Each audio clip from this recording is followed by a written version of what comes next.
friendly service and satisfied customers, guaranteed. With more than 50 years of experience, we are here for you. Stop in at any of our 9 locations throughout Nassau. New Oriental Cleaners, keeping you looking good is our pride and joy. New Oriental Cleaners. Like us on Facebook and be the first to know of our many promotions.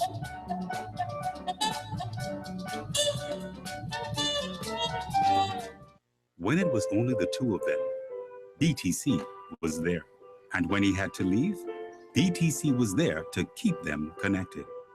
And as the house became a home, BTC made sure that they were never out of reach. Although we know that we are not the only reason your family stays together, we're just happy that we could make it easier for your family to stay connected.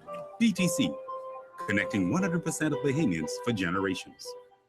You deserve it. There's no other talk show like the show. If it's 5 o'clock, it's hard copy.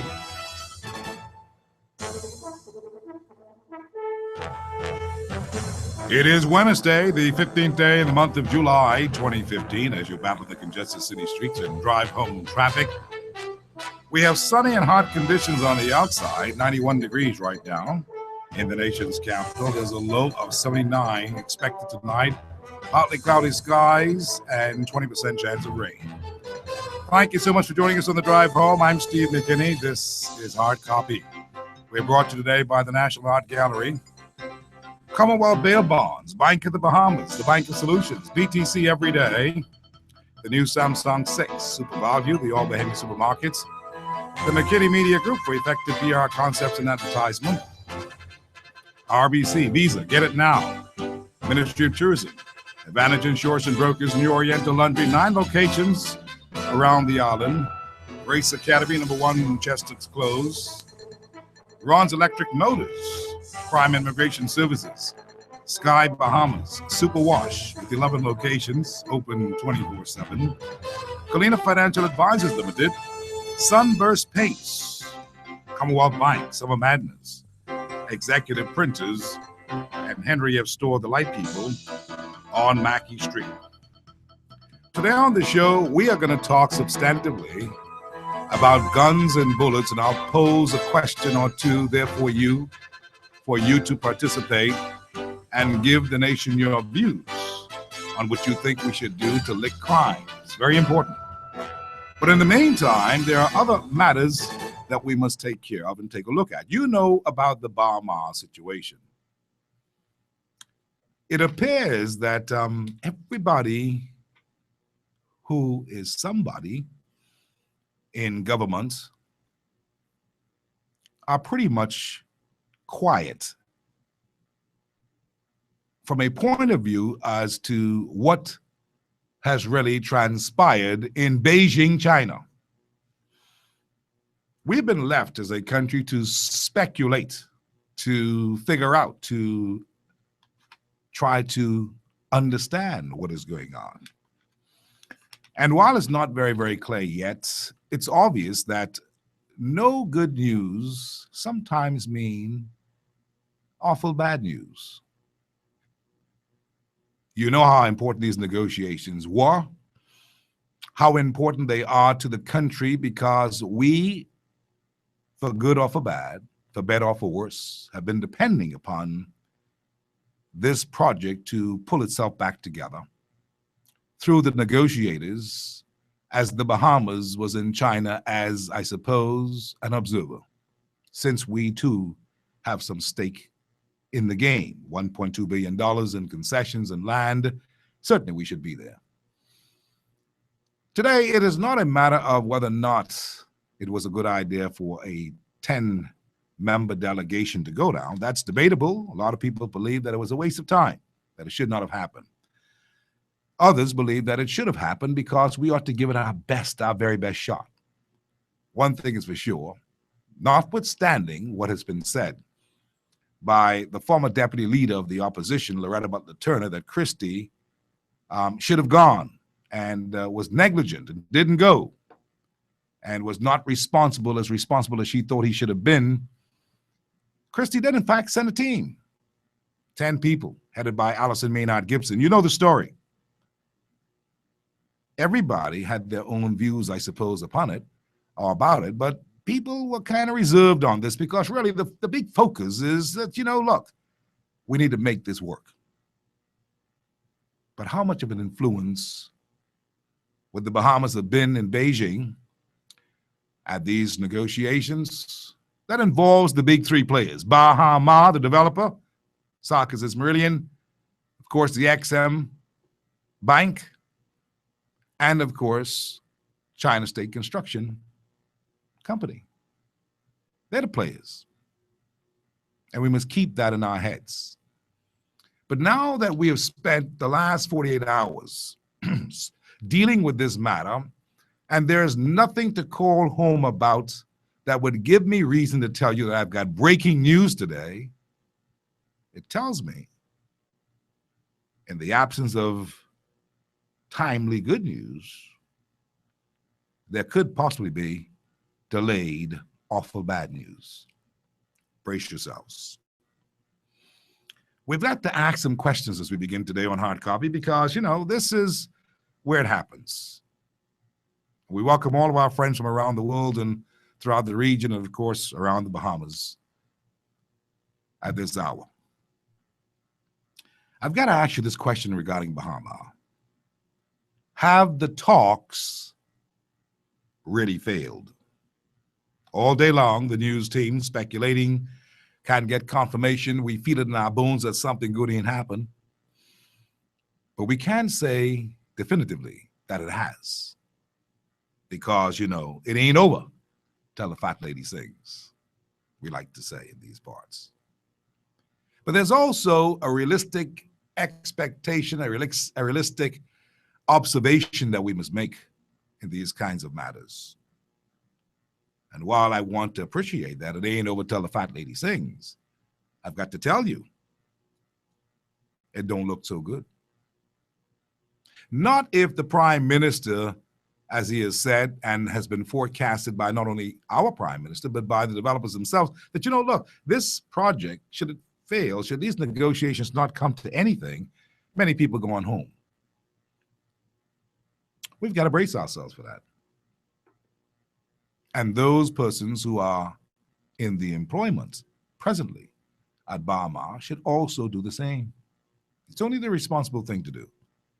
And then if we get some good news, if there is a silver lining in the dark cloud, if there's light at the end of the tunnel, then maybe we'll have something really to celebrate.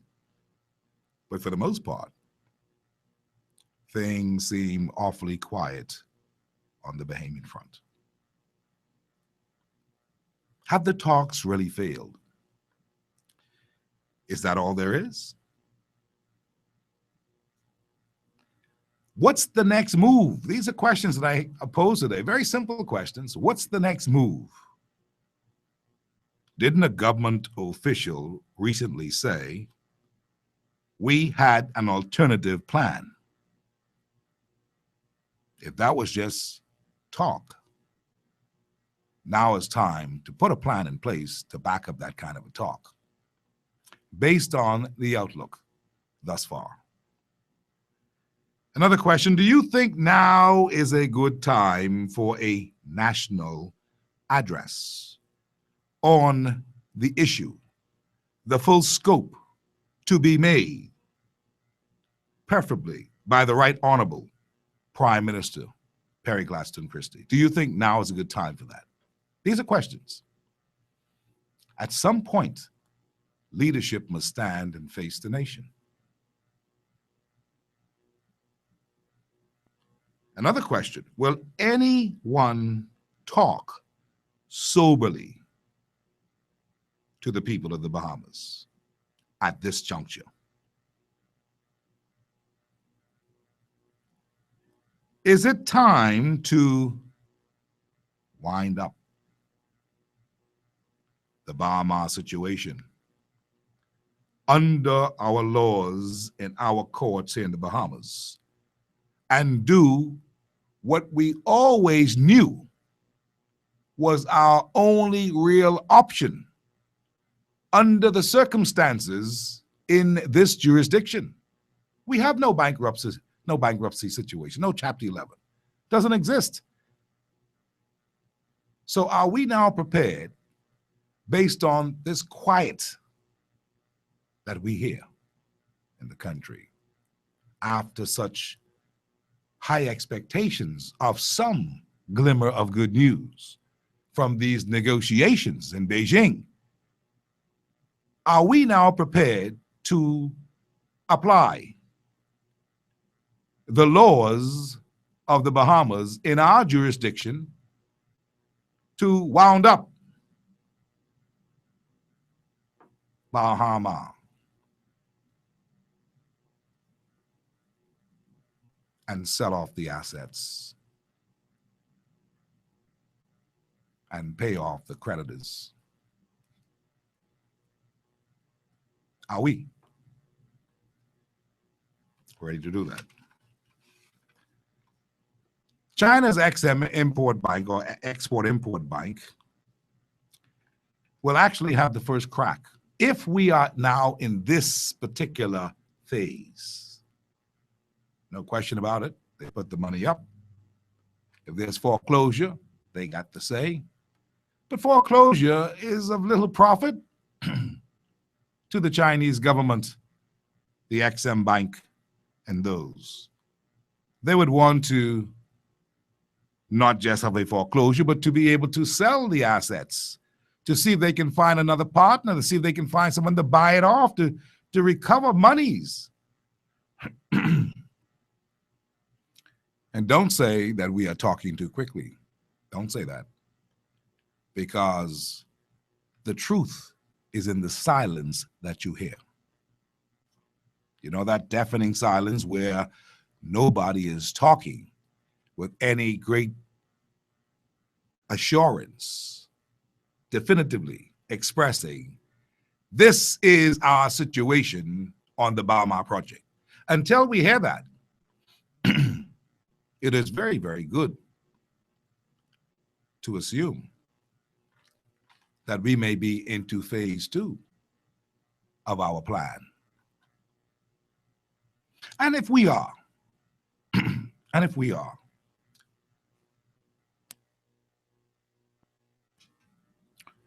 where do we begin? Quite interestingly, Prime Minister Right Honorable Harry Gladstone Christie, who I think has done a tremendous job in trying to handle this whole matter, I sense today that there's great depression and disappointment. I sense that. I feel that way. Maybe that's why I sense that. I don't know. I haven't spoken to the Prime Minister, but I sense that there is somewhat of a situation now where we have got to move away from the situation.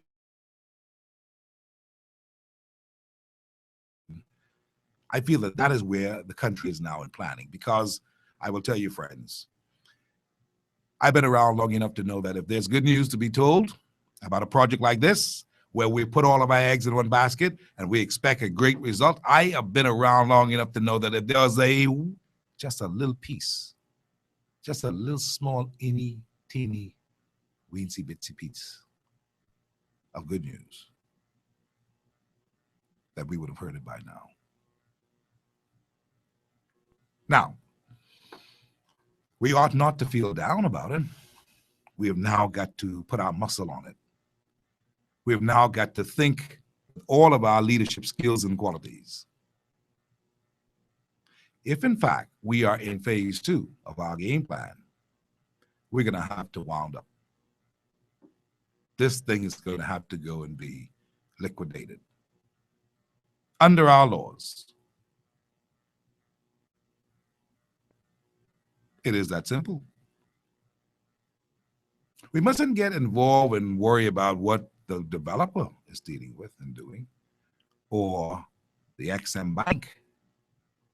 We must only be concerned now with if we can deliver back to the Bahamian people land and whatever else that we can get back based upon clauses that are in the heads of agreement that will give us a way to take back some of these properties. That's all I can see. And we wouldn't want them back either. We'd want to have them as leverage with the other players who may have to come along. You see, in these kinds of things all around the world, there are people waiting to cash in. There are people waiting. There are the potential developers and other investors who would love to put their hands on this and get a piece of it and maybe share it up with several others of them and have a consortium of businesses that can include the Haymans too, that can in fact do what? Get this project moving. Don't feel down. Don't be dismayed. For those of you who are not of a faint heart, I believe what we should be doing is trying to glean the lessons of what this whole thing has meant to us. Did we lose our focus? Did we see this as the savior? These are things that you've got to contemplate as a country. The country will go on, and we will have bigger and better projects. But we must be wiser as to how we're going to execute them to make sure that the country's reputation benefits and the people's who live in this country benefit. So I only wanted to give you that little bit of editorial, I suppose, commentary today, because I do sense, and I'm not saying all that I know, and that's why I can tell you, I do sense that there's great disappointment in some quarters that these things have not panned out as we would like them to pan out, but it's perhaps not in our purview. There's nothing we can do about that. We are a good country with beautiful citizens, with people who want to see a country go to another level. We would have made some mistakes and have not declared all the things that we should have, but then there's always God looking out for us. Okay? So don't be dismayed if it don't work out the way that you had expected. What we must do is now find ways and means to find ourselves as a country and cause for something good to happen in this bad situation, what appears to be a failed situation in my view.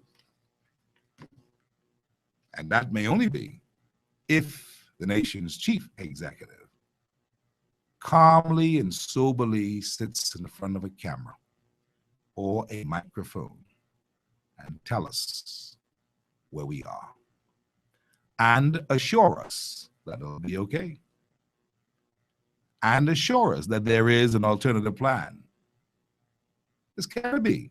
We can't be foolish enough to believe that everything rides on this and if it falls, that's the end of it. No, there's got to be some plan where there are others waiting to buy, waiting to help to continue. Maybe some of the players on the scene will not be around. That's up to them. But for a country, we got to see this thing most logical conclusion. And the only logical conclusion is that it has a successful end. That at the end game, we have success. May mean some new players, may mean some new companies, but we have to have success. What you say? I don't have anything else to tell you on that Baha thing right now. All this is just analyzing and who did what, and we're not interested in it. In fact, I lost interest in it the minute the man gone and filed for bankruptcy, and then had the audacity to come to this jurisdiction to ask us to endorse it. I was waiting on the government to try that foolishness. I ain't gonna lie to you. Steve won't lie to you. The honest truth. They knew, and Allison Maynard Gibson said it, and I was proud that she did. We can't even think along those lines. What you take us for? But that's now all water under the bridge. They go back to court on the 20th of July, and I suppose they will pursue whatever that is that they'll pursue. I'm hoping, though, that the nation's chief executive would speak to the nation before the 20th of July. And I think the nation supports Perry Christie on this matter. I don't think anybody will be contrary. We all feel sorry about this whole matter. I don't think anybody should play politics with it. Or, he tried to get some things done. We know that. It was not up to him. Politics being what it is, there will be the Loretta Butler Turners of the world who I love very much, Loretta Butler, who would say what she says. And she, politically, she's correct. That's the politics of things. But beyond that, we know that Christie tried hard. And perhaps still at this late hour may be trying hard. But who's to say what will be the end game? And that, my friends, is the sobering thought for the nation today to reflect on. We've got other fish to fry that can take us all out if we don't pay attention to it. Bahama, yes, it's an economic boost if we can get it, but you know something? You can't enjoy life in a country full of crime. That's why today, when I go to the break and come back, I want to segue and talk about guns and bullets. I want to make it as simple as I can. Guns and bullets. Because that seems to be the order of the day in the Bahamas. Guns and bullets so far in July equals 80 murders. Guns and bullets. This is your language. You know how to talk this. Let's talk about this today. And I've got a question for you. To pivot this country to another level, and you had a chance to write the new legislation regarding the penalties that will be enforced in this country and thrusted upon those who are committing these heinous crimes and bringing guns into our country and committing all these murders and the rest of it. What would the legislation read? I'll be more specific on the other side of the break. But I'll hint this to you. If a man has a gun and he has bullets, how much time should he get in jail for each of them? Talk to me now. Because you see, the first act of trying to get on the right path is to clean up the country. We've got to clean it up environmentally, and we've got to clean it up with all these guns and bullets in our midst. That is causing the murder count to rise to levels that we've never seen at this level in our country before. And it is very scary for our neighboring nations and those people who we want to invite to the Bahamas, because we say it is better. Put on your thinking caps. 325-023546. What's the legislation that you're going to write? What is it that we need to tell the fellas who sit around that table at the House that we want enacted as quickly as possible to minimize the mayhem and the murders on our streets? This is Hard Copy.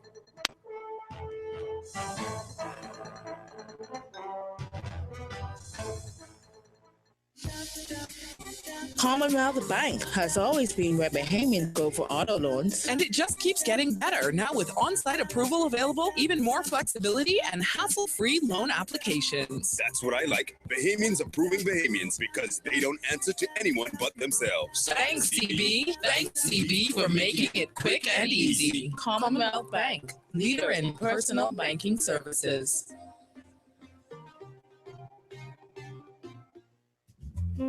Executive Printers. We're professionals. At Executive Printers, we do not participate in trash talk. We concern ourselves with the accuracy and security of your laser check. That is why we put 15 securities on your laser checks. This is not trash. This is fact. It makes fraud almost impossible. Call us today at Executive Printers at 393-5011 or email us at sales@epbahamas.com. That's sales@epbahamas.com. Executive Printers. Laser checks. We do them right.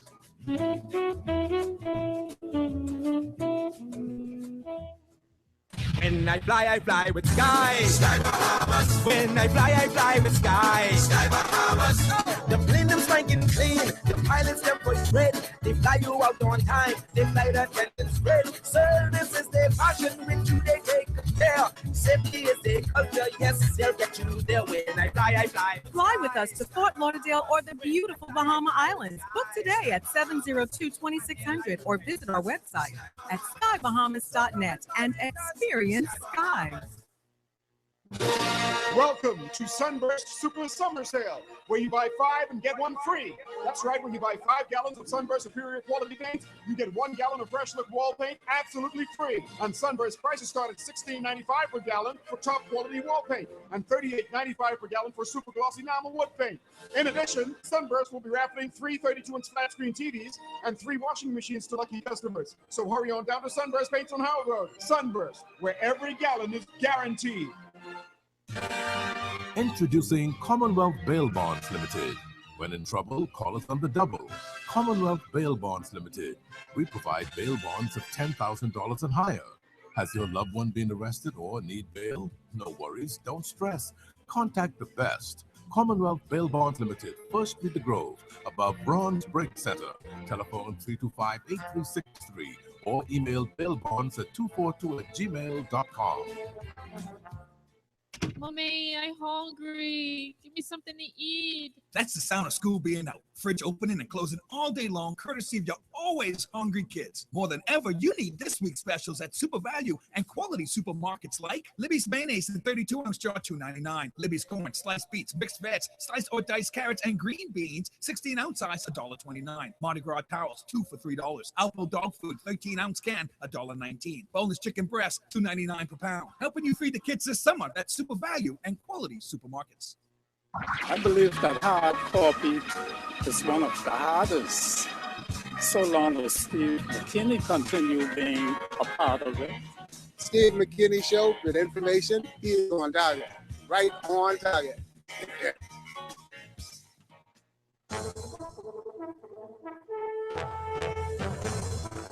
Welcome back to Hard Copy. You can call us this afternoon at 325-023546, 325-024243, and 325-0252. I can also take your BlackBerry messages today by text at 376-9234. Follow us on the World Wide Web, peace1075.com, cable top box 970, TuneIn Radio, any Android, iPad, iPhone. You can get us. Follow us on Facebook, Hard Copy, and on Twitter, Hard Copy Bahamas. And my lines are open up because I may be having a guest at the top of the hour at 6 o'clock, and that is because today has been a crazy day. We were supposed to have gotten Leon Williams in the first hour, but just shortly before the show, he had canceled out for today. And that is why we are looking at some other areas of interest. And I do appreciate your participation.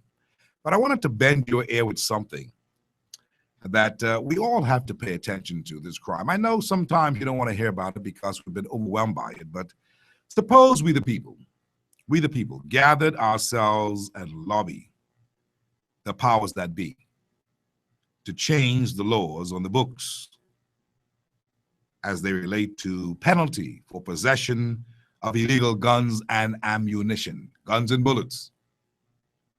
Suppose we the people gather ourselves, I say, and lobby the powers that be to change the laws on the books of the Bahamas as they relate to penalty for possession of illegal guns and ammunition. Do we really want to stop the perpetrators of all these guns or this gun-toting, gun-slinging enterprise in our fair Bahamas? Well, if you want to do something about it, we've got to find ourselves in an action role. Let's shut up about the complaining as a country, get very serious and sober, and get down to the business of truly making a difference.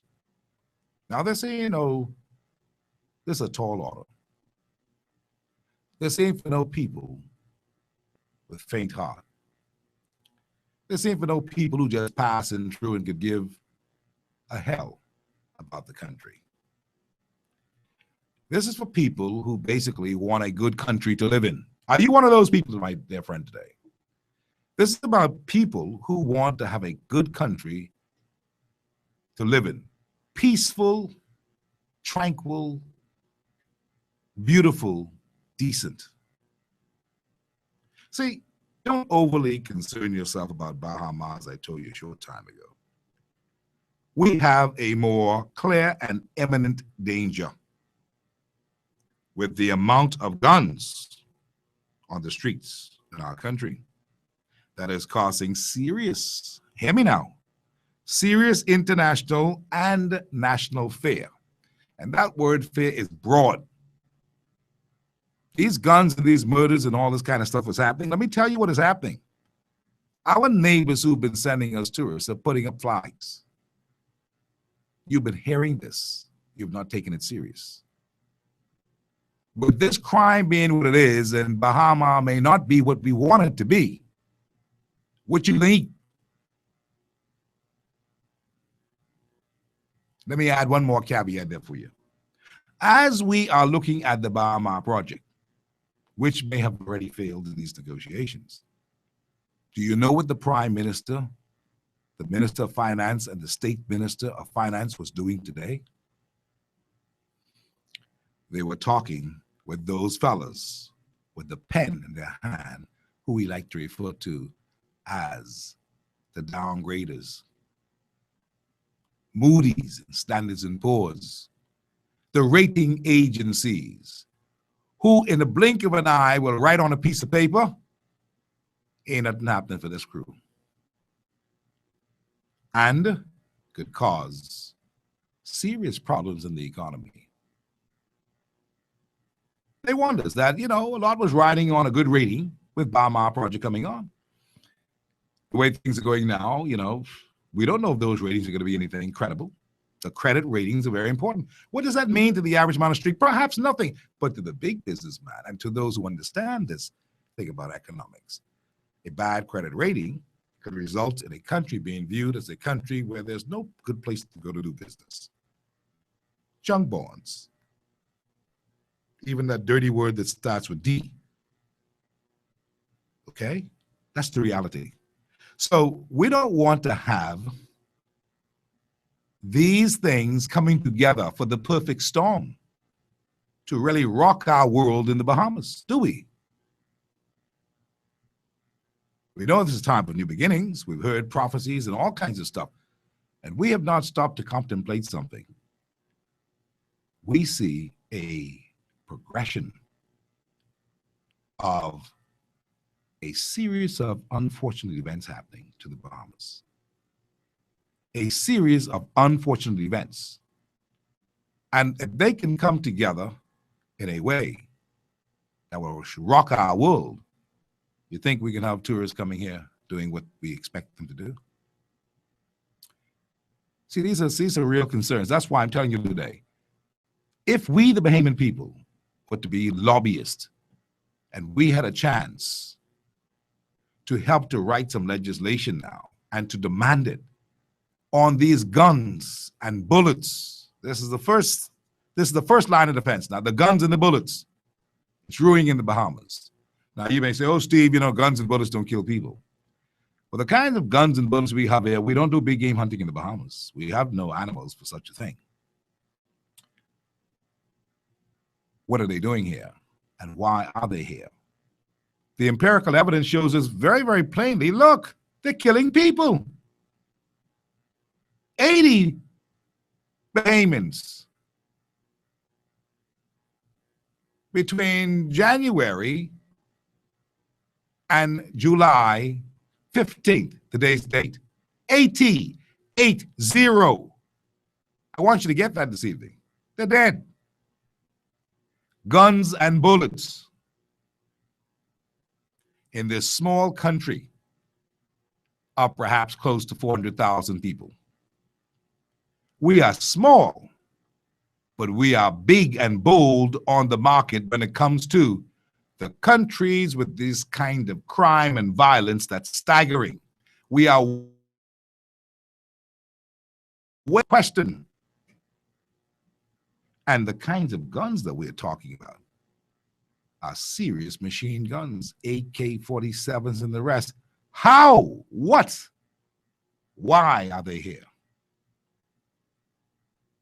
And we all sitting back, relaxed, and not understanding that we may be on the brink of collapse. Only one bad news letter have to go from some big authority and does that. End of story. Failed state. You don't want that.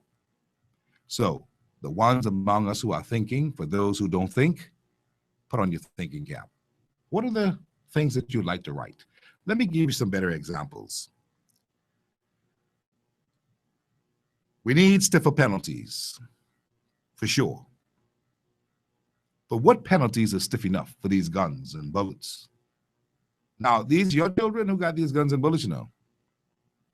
These are my children. These are our brothers and sisters. These are our daddies and mothers and whoever else, because we all Bahamians. These guns and bullets, that's taking its toll upon the Bahamas. It's almost like we are at war, like there's some civil war that we have not called a civil war. Something is happening here because others are shooting off the other ones. And it's because of easy access to guns and bullets. So, what kind of penalties do we need to put out there? Let's be real now. Let's talk about this. Let we the people give our legislators an assignment of a lifetime, and see what happens. The assignment is to make a law or laws that will so impact our violent, critical, deathly situation that just the thought of being caught with a gun or ammunition will make a man sweat buckets in fear and cause him to walk the straight and narrow. What would these new laws be? Quite interesting, last evening, Bradley Roberts, the chairman of the PLP, made a very impressive presentation to a branch in Yamacraw.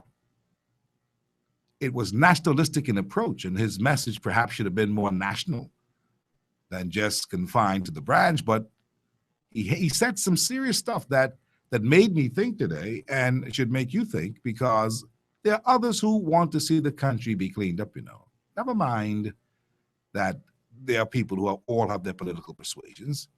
See, when it comes to heart and soul Bahamas, we're all Bahamians. And so Mr. Roberts suggested something last evening that I saw, and I think the press release that he sent me, I think it is worth putting on the table regarding guns and bullets. Keeping in mind, I ask you, if you had to write legislation now, what would you write? Mr. Roberts believes that anybody found with guns and bullets should get 10 to 15 years in jail with the loss of 50 to 75% of all that individual's personal assets on conviction of possession of an illegal firearm. What do you think? Is that tough enough? In other words, say I get found with a gun. It's illegal. Say I got bullets. It's illegal. When they catch me and convict me, I should get a minimum, this is the minimum, 10 to 15 years in jail. No fine, with the loss of 50 to 75% of all my personal assets upon conviction. Do you think that will do it?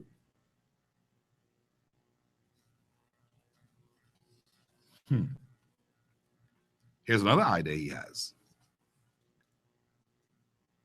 25 years to life in jail for conviction of possession of a high-powered machine gun and the loss of 90%, 90% of all personal assets. Does that sound okay to you? I see my producer frowning. I see him making up his face. That don't sound right, hey. That sound hard, hey. That ain't hard enough, some people may say.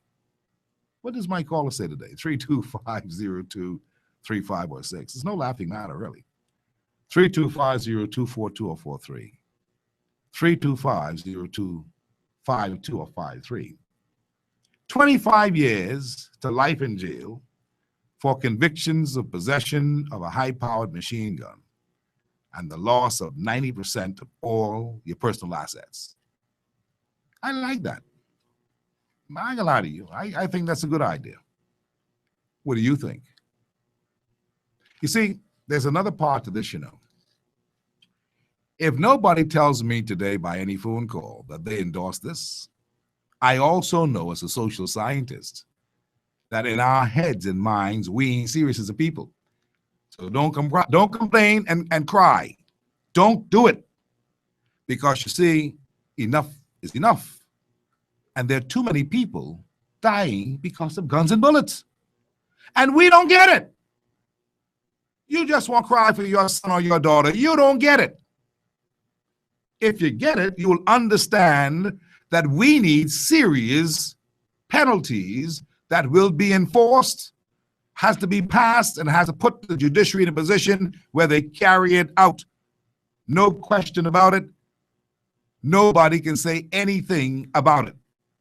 You are found in a country as small as the Bahamas with illegal weapons in the abundance. We've got them all over the streets of this country.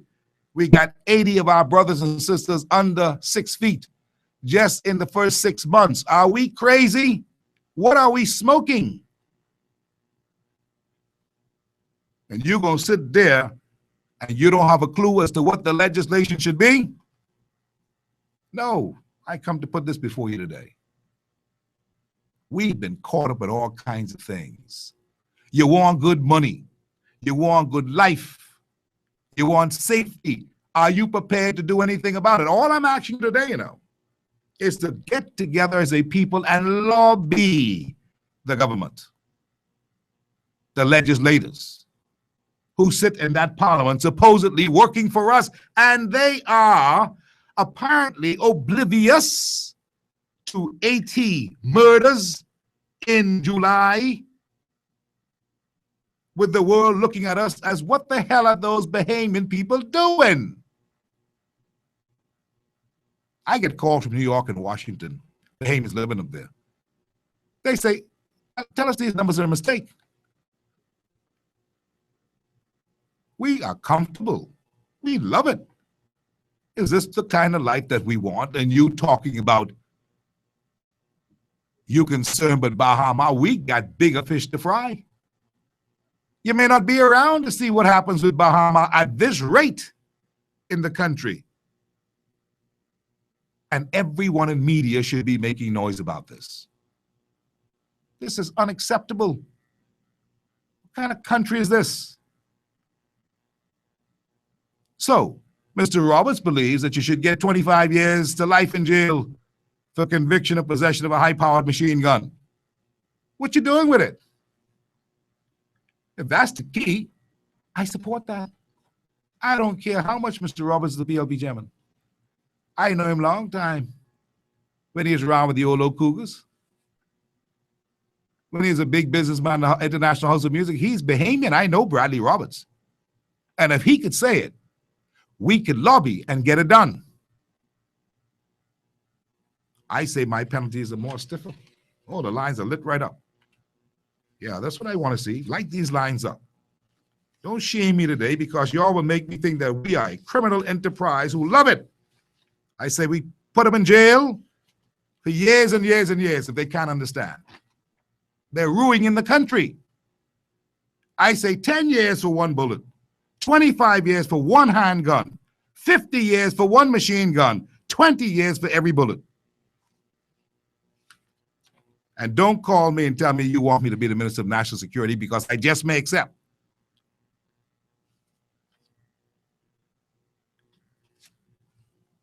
Let's go to line 3 and talk with Doug. I've got Doug, Sparky, Reconciler, Leonard on the lines, and many others because the lines are full. So let me go to Doug on line 3. Doug, please hang up and try it. Let's go to Reconciler on 4 or 5. Good afternoon. How are you? Hi, how are you, Steve? Very good. Hey, this is Johnson. I'm listening to you. Yes, it is.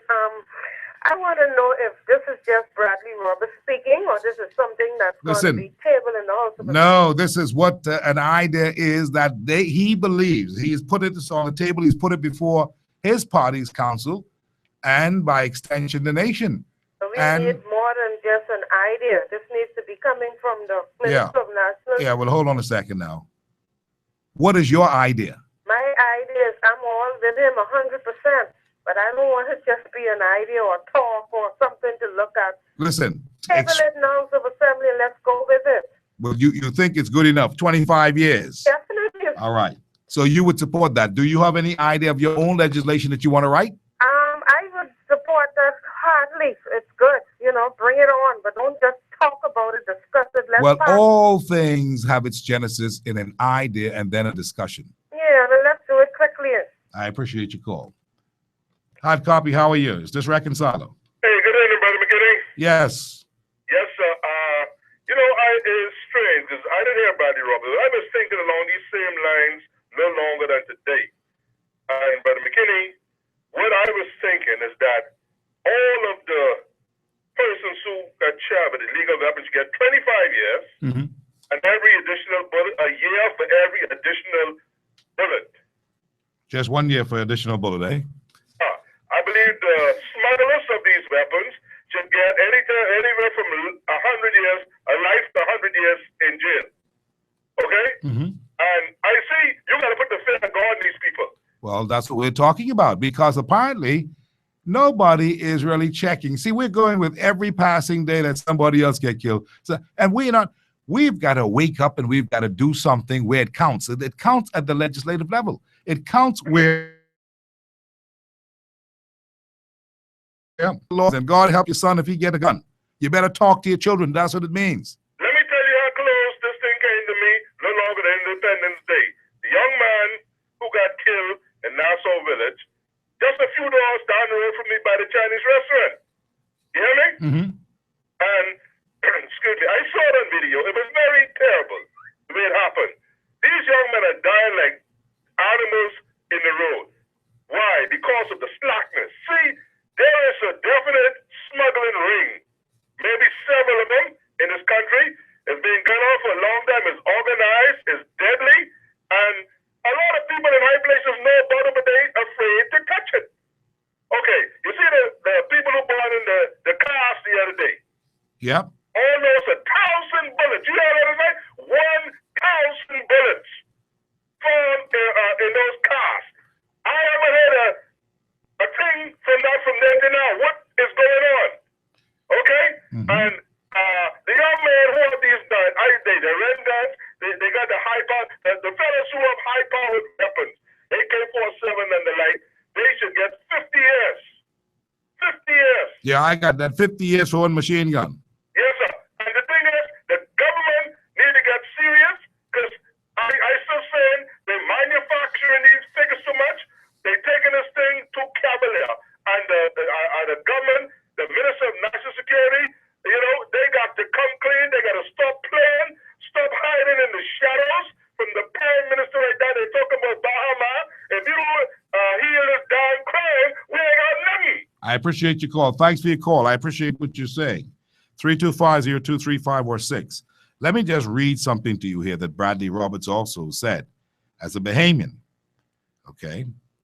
In addition to the role of the government within the realm of public policy and the legislation of new laws, every citizen, me, you, and everybody else, must do more to expose the criminals that lurk in the shadows and are shielded by some of us. See the point? We know it's happening, but we're not doing anything about it. They are our families and friends and associates and neighbors, and we must take a zero-tolerance approach to criminality if we are to conquer in this fight against crime and all these guns on the streets. That's what Roberts is saying. See, he probably, as an individual, has had enough. See, when you really sit down and read the newspapers, as some of us do, see, some of our people are so much involved in Facebook and other things that are happening all over the place. And they're not at home. They're not at home in their mind. And we don't know how dangerous it is. It is a dangerous place. Why would tourists want to come here with this kind of crazy stuff going on? So what's your legislation? What would you, if you don't like what Bradley Roberts is suggesting, what do you suggest? He's suggesting 25 years of life in jail for conviction of possession of high-powered machine guns, plus take all your possessions. You got a house? We can take that. Yeah. Maybe if we start doing some of these things, we'll catch some sense. Maybe if we start doing these things. Leonard, what say you? Good afternoon, Steve. How are you? Very good, thanks. Hello. Yes, Leonard, I'm listening to you. Okay, sorry. Steve, this is a very good thing we're talking about today, and it's been long overdue. First of all, I absolutely agree that the measures that Bradley Roberts has suggested, we give that serious consideration, and we advocate for that. It's gone too far. We are losing too many young people, too many young men, and that's the backbone of our whole country. We are losing them. Yeah. And I think we've been, as a people, we've been sitting by and just watching the carnage. And it will take something, like you mentioned, it will take something drastic to cause us. We need to wake these people up. If your son got a gun, your daughter got a gun, it's illegal. Yeah. Don't cry, because you see, if we the people lobby for it and we get it to be a part of the laws of this country and it's passed, we may clean this country up, because it seems to me like nothing else is working. But now, Steve, one thing I got to caution you on now. Mm-hmm. I remember, and you would remember too, a few years ago, we went a little stiff on the same gun and bullets penalties under another government. Yes, we did. It was fought back by the people. No. So the I lawyers. hear what you're saying, and I agree with you. We have to, as the people, stand together and say enough is enough. If our children get caught with a gun and bullets that are illegal, let the law take its course, and that's what needs to happen, because there's too much dying. We are losing our country to this violence. I appreciate it. Good day, man. We got to take control again. That's all the gentleman is saying. That's all Mr. Roberts is saying. That's all I'm saying. I mean, look at your good daughter, your good son, who is innocent, and he's killed by somebody who got a gun. Don't assume because a lot of these guys had on, some people who were murdered had on ankle bracelets, that everybody. No, we got slackness going on in the country, and it's gotten to a point where it is burning out of control. See, there's the perception of the outside world about us. You got to understand, this is what the problem is. There are some people who want to live that life, and my friends, you live by the gun, the word says you die by the gun. But guns and bullets are big problems in the Bahamas. It's also a big business, I do believe. That's why there's so many of them here. I mean, what country? We don't manufacture them. Where these machine guns and all these things are coming from? And I don't want to speculate as to who doing what, because I'm asking one simple question today, Are you prepared, as a Bahamian who has a stake in this country and the future of your children in this piece of the rock, are you able to write the legislation, if you had the power, to write it how you wanted? Mr. Roberts is saying that if he could write it, 25 years to life in jail. But you see, these kinds of ideas come to fruition when the people get up and do something about it. He's placed an idea on the table. This is no new idea, but it's fresh again because of, look at the numbers. It's no new idea. People for generations have been saying we got to do more about these guns. If we had started early, and the government has already exhausted, successive governments have exhausted all of the avenues to try to clean this place up, apparently. Guns can cause deaths, do untold damage. We gotta like guns when the government has had amnesty periods and gave people money for bringing in guns. They don't even have to know your name. You just drop it to one church key to somebody, get it off the street. It's not worked. There's a fascination with people today with guns in the Bahamas. We got more of a fascination per capita than the United States, and they have a right to carry arms.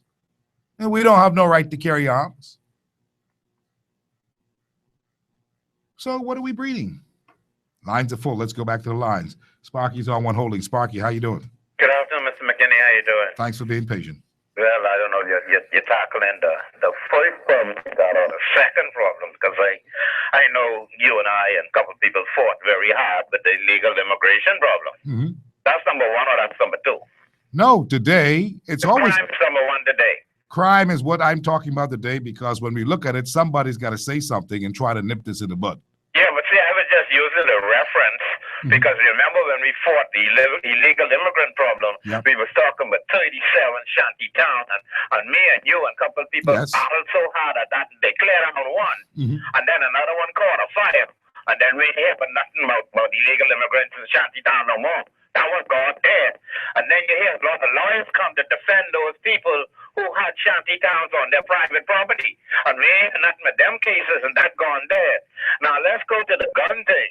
I just sort of saw something today on Facebook or WhatsApp or whatever it is today where they had some big drug bust somewhere in the Bahamas, and they showed us picture of these people on the back of this big truck putting piles and piles of edibles, cocaine or marijuana. We always seem to find the drugs, the cocaine and the marijuana. But how come we can never find out the dealers who bring in the guns? Because, Mr. McKinney, look here, places like Iraq and Iran and them, you know, they don't manufacture and make no guns and ammunition and warplanes and bombs, you know. But they got ISIS there, and the biggest war going on in the Middle East right now. You know who they buy their guns and stuff from? America. France. Germany, Russia, America, and China. They supply all the different sides with guns. They got people in Iraq and Iran them walking around with American-made guns, but America on the other side they trying to stop the war and try to kill off the ISIS people. You understand where I'm coming from, Mr. McKinney? Yeah, but they selling the guns. Yeah. They got one dealer in America somewhere, got shipments going to these places in the Suez Canal to give the guns to ISIS. And then America comes back with their aircraft carrying their bombs and their ammunition with boots not on the ground, bombing the people over there, dropping bombs on innocent women and children to try and kill the ISIS people with the same guns what they sell them. It's big business. Yeah, and look at this, listen for a minute with me. I was waiting for a place out on the waterfront where they have a marina. And some days you go to work and you notice the marina. There's this big yacht park of the marina. It must have came in last night. And sometimes they come in the day. But you'll never see a custom officer, or immigration officer, or policeman pull up to the marina to check what came in on that yacht. You got yachts coming in Life at Key. Custom officers them can't even get to the front gate of Life at Key. You got yachts coming in the marina over Atlantis. Yachts coming in the marinas all around the Bahama Islands. Look here, guns don't be made in the Bahamas, and the guns ain't coming in on no plane. They gotta be coming in on yachts or these big oil tankers or something, but nobody checking them. The only time we get the gun is when it get down to Cordell Avenue. How it get from Florida to Cordell Avenue? How did 1,000 bullets get in the trailer? And by the name of the man, we don't say he break down crying in court. And we ain't got nothing but that no more. I hear you. I got you. I understand it, Sparky. I hear what you're saying. It's frustrating. We're not tapping into the sources where we know there may be reasons to tap into to stop the inflow of guns into our country. I get that. And I'm happy that you said it, because the police officers and those ought to also be doing their job more effectively. Back to my question. See, if we can't stop them coming in, when they get here and the police catch them with it, what do we do with them? Bradley Roberts and others believe 25 years in jail and 90% of all personal assets to be taken. I support that. Do you? He believes a minimum of 10 to 15 years in jail with the loss of 75% of all personal assets on conviction of someone being in possession of an illegal firearm. Others believe 10 years for one bullet, 25 years for one handgun, 50 years for one machine gun, and 20 years for every bullet for that machine gun. And then maybe some people will get the message. What do you think? CH. Good evening, Mr. McKinney. Yes. Yes, I agree with Mr. Robert 110%. I mean, not much you could add, but I would say that those who are in authority, like, the court, or found connected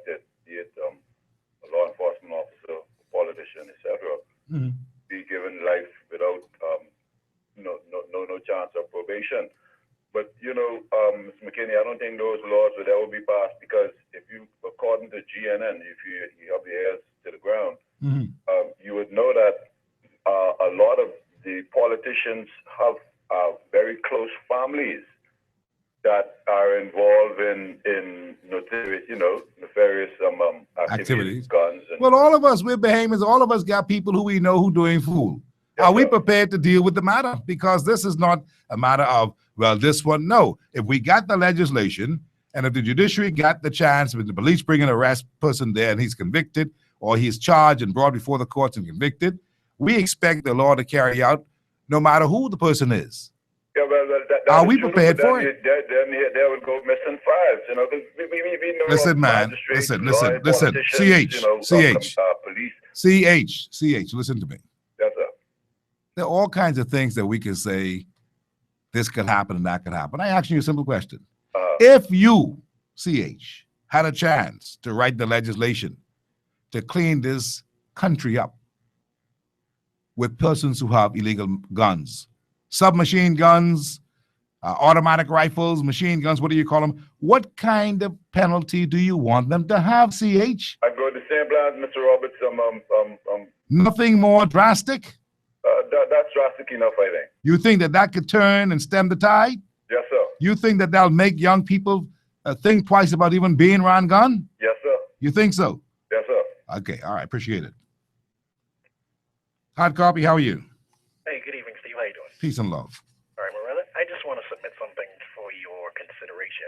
I appreciate that, we need to do some more, we need to put more teeth in our legislation, but perhaps we also want to consider the fact that the fellas on the street know exactly what's going on, and everybody's in the struggle. So maybe what our issue is that we need to perhaps include in some legislation or some way so that people that report these things, if there is a successful conviction on whoever is busted, they can get some kind of substantial reward. Well, I'm sure that could be a part of it and accounted for, because I'll tell you what. It'll be a big incentive. There are a lot of people suffering and a lot of people know what's going on, and they're not going to get help knowing Donato, I know what you're saying. I appreciate it. See, the thing is this.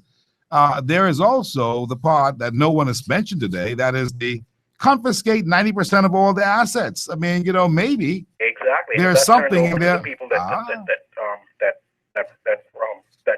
get these people convicted, or people can see that it's doing that those assets are being pumped back into the community that's been affected, then maybe you'll get more. We can get some more action. Maybe the victims of these people. What's going on around the street, but they're not going to talk and give up on their family and friends unless there's some kind of motive, and it's not going to be $100 or $200. Well, you also make sense. Going to get killed. You also make sense. I appreciate what you put on the table, because we've got to consider it. But as for you, you have to see that the people at the top that are allowing these things to get and are going to happen are going to get busted. Otherwise, we're just bringing a hammer down to kill something that we could just use a fly swatter for. But Donato, let me ask you this: as for you, is the proposal of 25 years for a handgun or for a submachine gun and 90% confiscation of all their assets, is that good enough for you? Is that drastic enough for you? It's drastic enough for me if it's going to catch the top fish. If the small man on the street has an AK-47, what are you going to take from him when he's busted? Well, he'll be off the street with that gun and in jail. True, but the supplier is still going to find another small man on the street to take care of it. Well, we're going to have to keep the drag that up. To give up on whoever that is that supplied that gun, he's going to get some money out of it. I can guarantee you some heads are going to be rolling. Well, listen, I appreciate what you're saying, and you're not talking fool. It's true what you're saying. I understand that. All I'm saying today is that let's take the first step.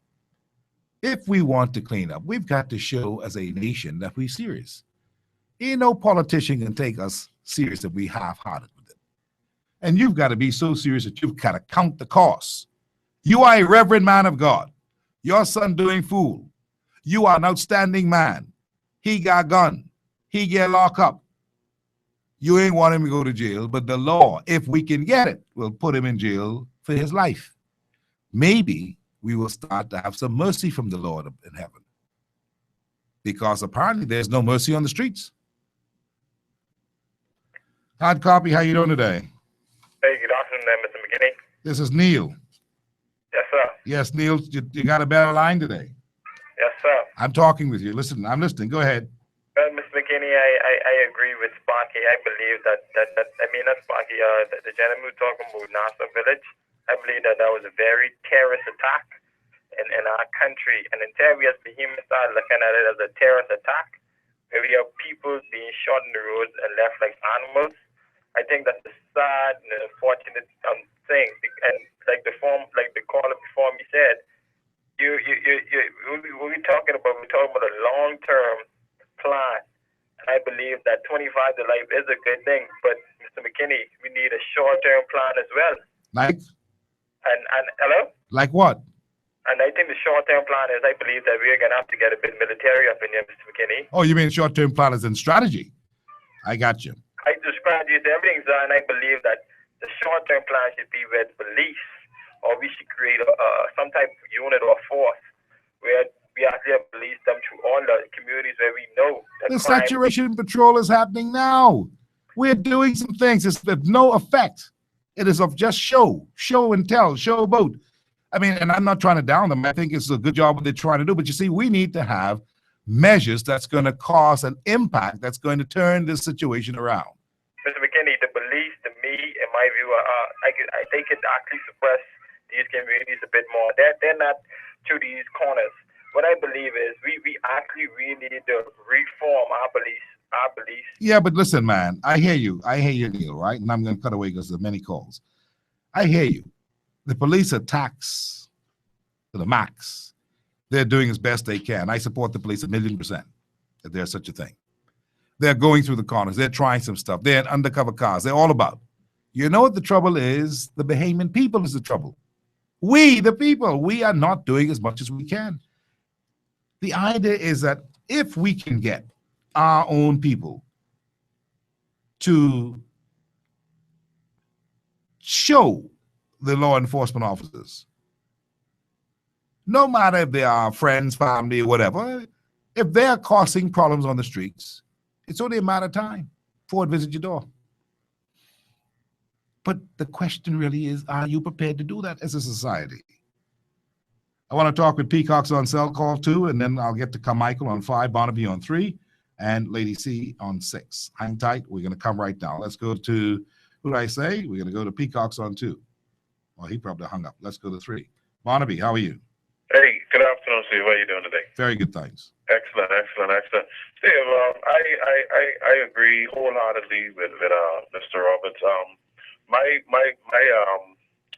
My solution would be to add to that would be for those persons who would have been caught.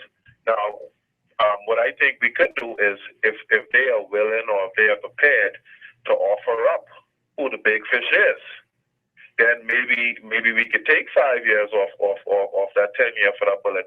And if you refuse to provide us with information, then we'll add 5 or 10 more years. So we're trying to work with you, but then again, if you ain't working with us, then we're gonna add more years to it. And I agree wholeheartedly again with you when you say it is up to us, because some of us, I mean, I'm not one of those, but some of us, we know the persons, right? Like you said, our family is our friends. You know, it sometimes is our husbands and our wives. You know, they have the gun right there inside the house. I was just reading in one of the papers today where this guy, and this was in the U.S. I mean, even though the gun may have been legal, but he was sleeping with the gun underneath his pillow, and he said when he got up, the trigger was pulled or the gun fired, and he killed his wife. You know, but even though that gun might have been illegal, right now on homes, you know, we have family members who sleeping with guns underneath their beds, and we won't say a thing. Sometimes we go in the back of the yard and we see them, you know, cleaning the guns and stuff, you know. So it really goes right back to us. Mr. McKinney, I know we got a lot of calls, but I just wanted to give you one observation. I've been trying to get through to your show since Monday. Right. With regards to the independent celebration, just one quick observation. Mr. McKinney, I don't know if you're out there, but take this in mind. I believe that the Myers Monroe prophecy has come true. I don't know if you noticed, Mr. McKinney, at exactly 12 a.m. midnight. Yeah, that rain. The rain came down. Yeah, it was a new day. Rain washes away all old troubles. Washed away all old troubles. Yeah. All right? But that you have a happened good in, afternoon, sir. I appreciate it. That happened in 1992. And when Hubert Ingram was declared the winner, the rain came down in 1992 on that August 19th. It was torrential rain. I mean, I was in the east, and I mean, it was raining so hard you had to park your car. You couldn't see. But anyway, that's another story. Let's go to line 6 and talk with Lady C. How you doing? Good afternoon, Mr. Thanks for your patience, my dear. That's okay, sir. First, I must say I agree with Sparky. I don't think there should be any obstacle as far as the law is concerned with these private yacht docking into marinas, that the law can't go and search them because, like you say, we need to find out how these guns are coming in. And I agree with that, and I agree. I don't really enjoy listening to Mr. Roberts too much, but I haven't heard him say it, but this is one suggestion that he made. I take my hat off to him, and I agree with it 110%.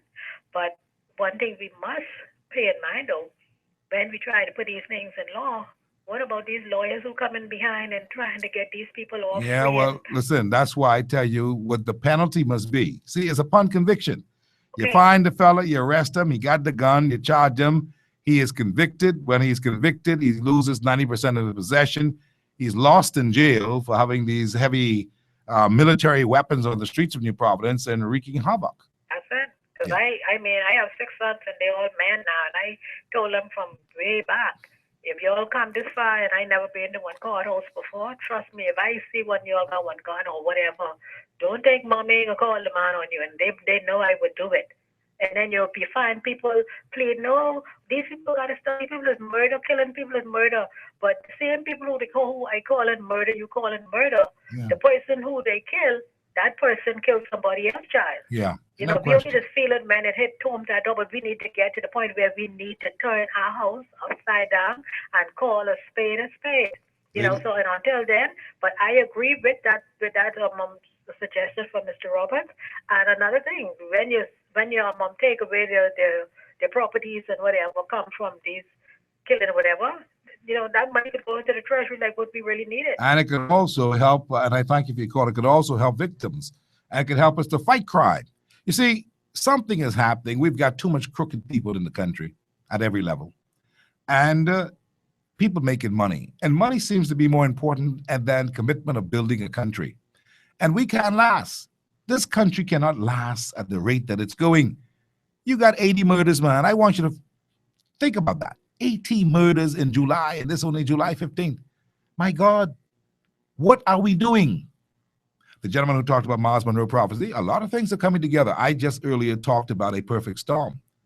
We kept looking at Bahama. That seems to be a failing enterprise or has already failed these negotiations. You look at that. You look at what Moody's and Standard & Poor's want to do to we.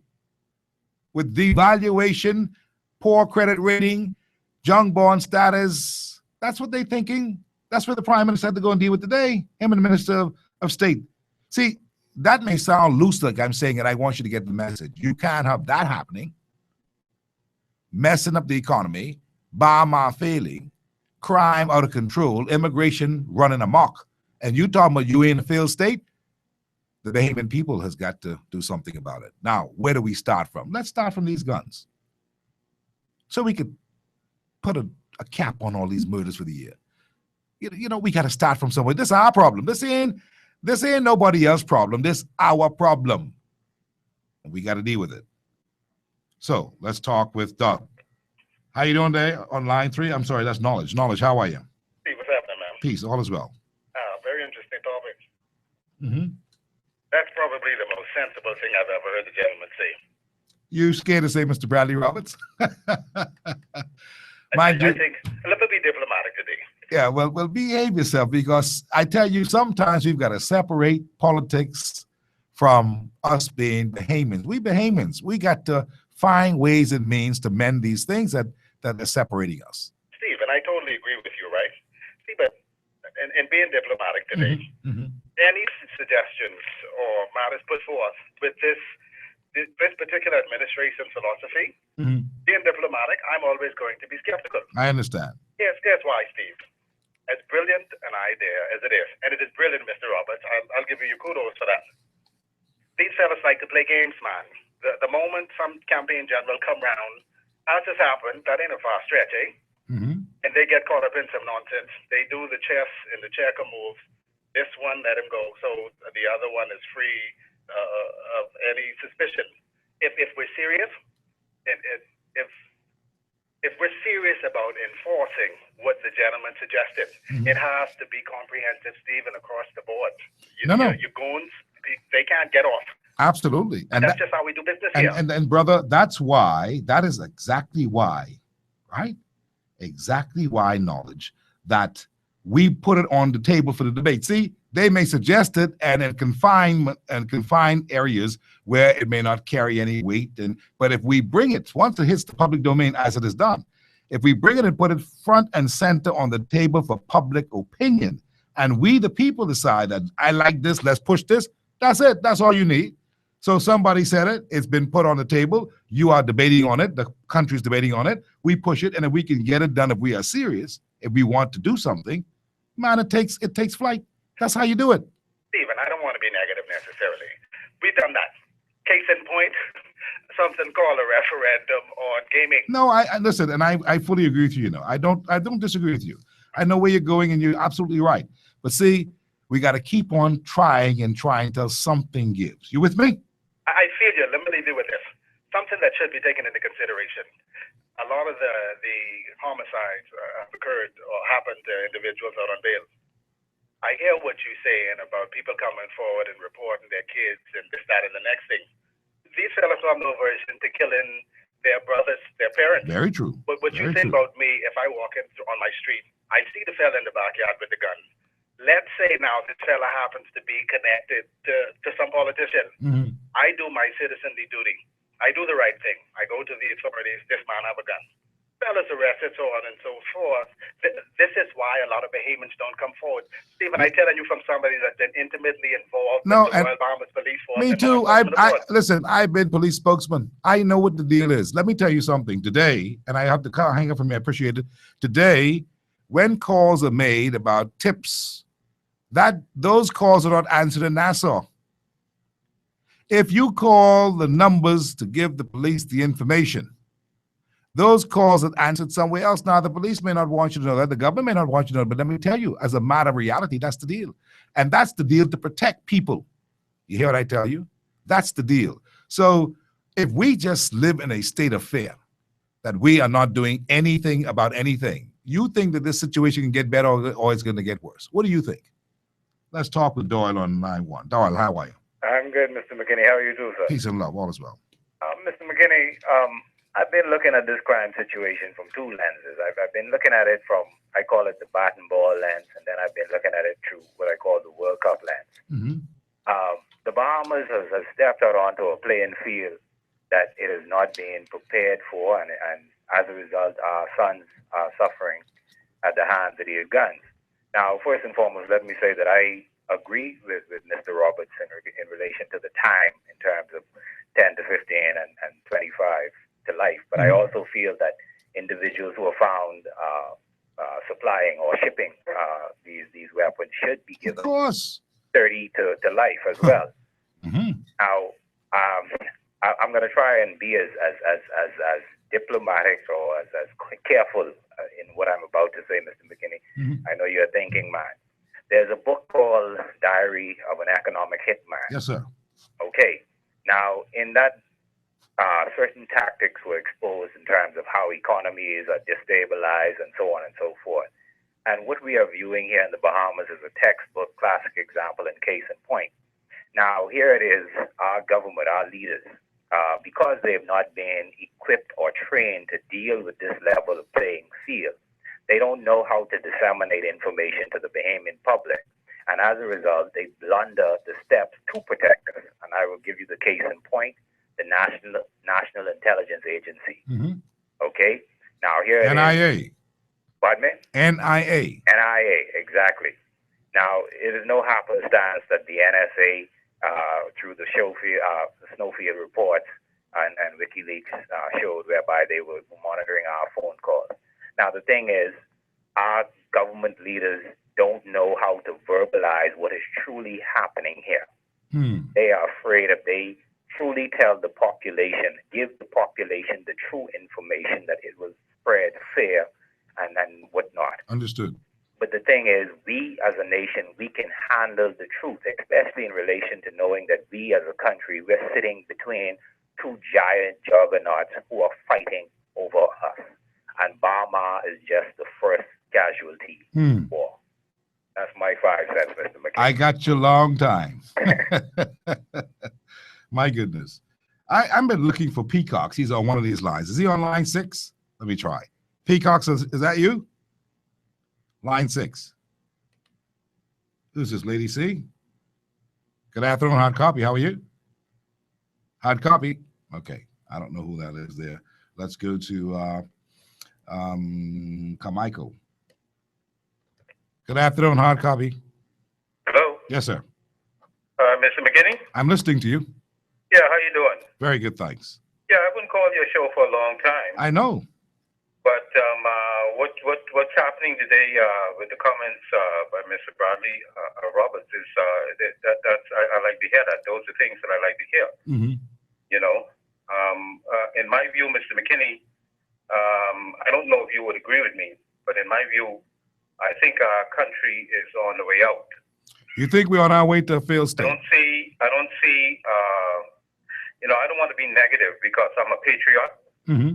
And I love the Bahamas, but at this point in our country, I think that you know, we are on our way out. We're not moving forward. Well, I'll say this: you may be right, but not without a fight, and that's one of the reasons why I'm telling you. I know that we need to fight, but the problem is that we need some people with some guts, and I don't see anybody on the horizon. The reason why I called you is, you know, is to ask you a couple of questions because I respect you a whole lot. Mm-hmm. And, you know, I had like 3 quick questions I wanted to ask you. Quickly, if I can answer them. Yeah, with all that's happening in our country, with all the crime, violent crime, corruption, and all of the things that are happening, you know, you always say you're all about building a nation. Mm-hmm. But how, with all that's happening to us, how are we going to build this country? That's the first question. Yeah. You know, because I don't see anybody in sight to turn it around. And then, in what way are we gonna try to build a country that's already gone by the business as usual way that we've been doing things, or my thing is, are we gonna go with the no nonsense approach? Well, I can tell you. And the third question is, who do you see? And that's a big one. Who do you see on the horizon to bring us back? Because in my view, and you know, I always go to this, I know maybe you're saying, man, this guy always goes to this.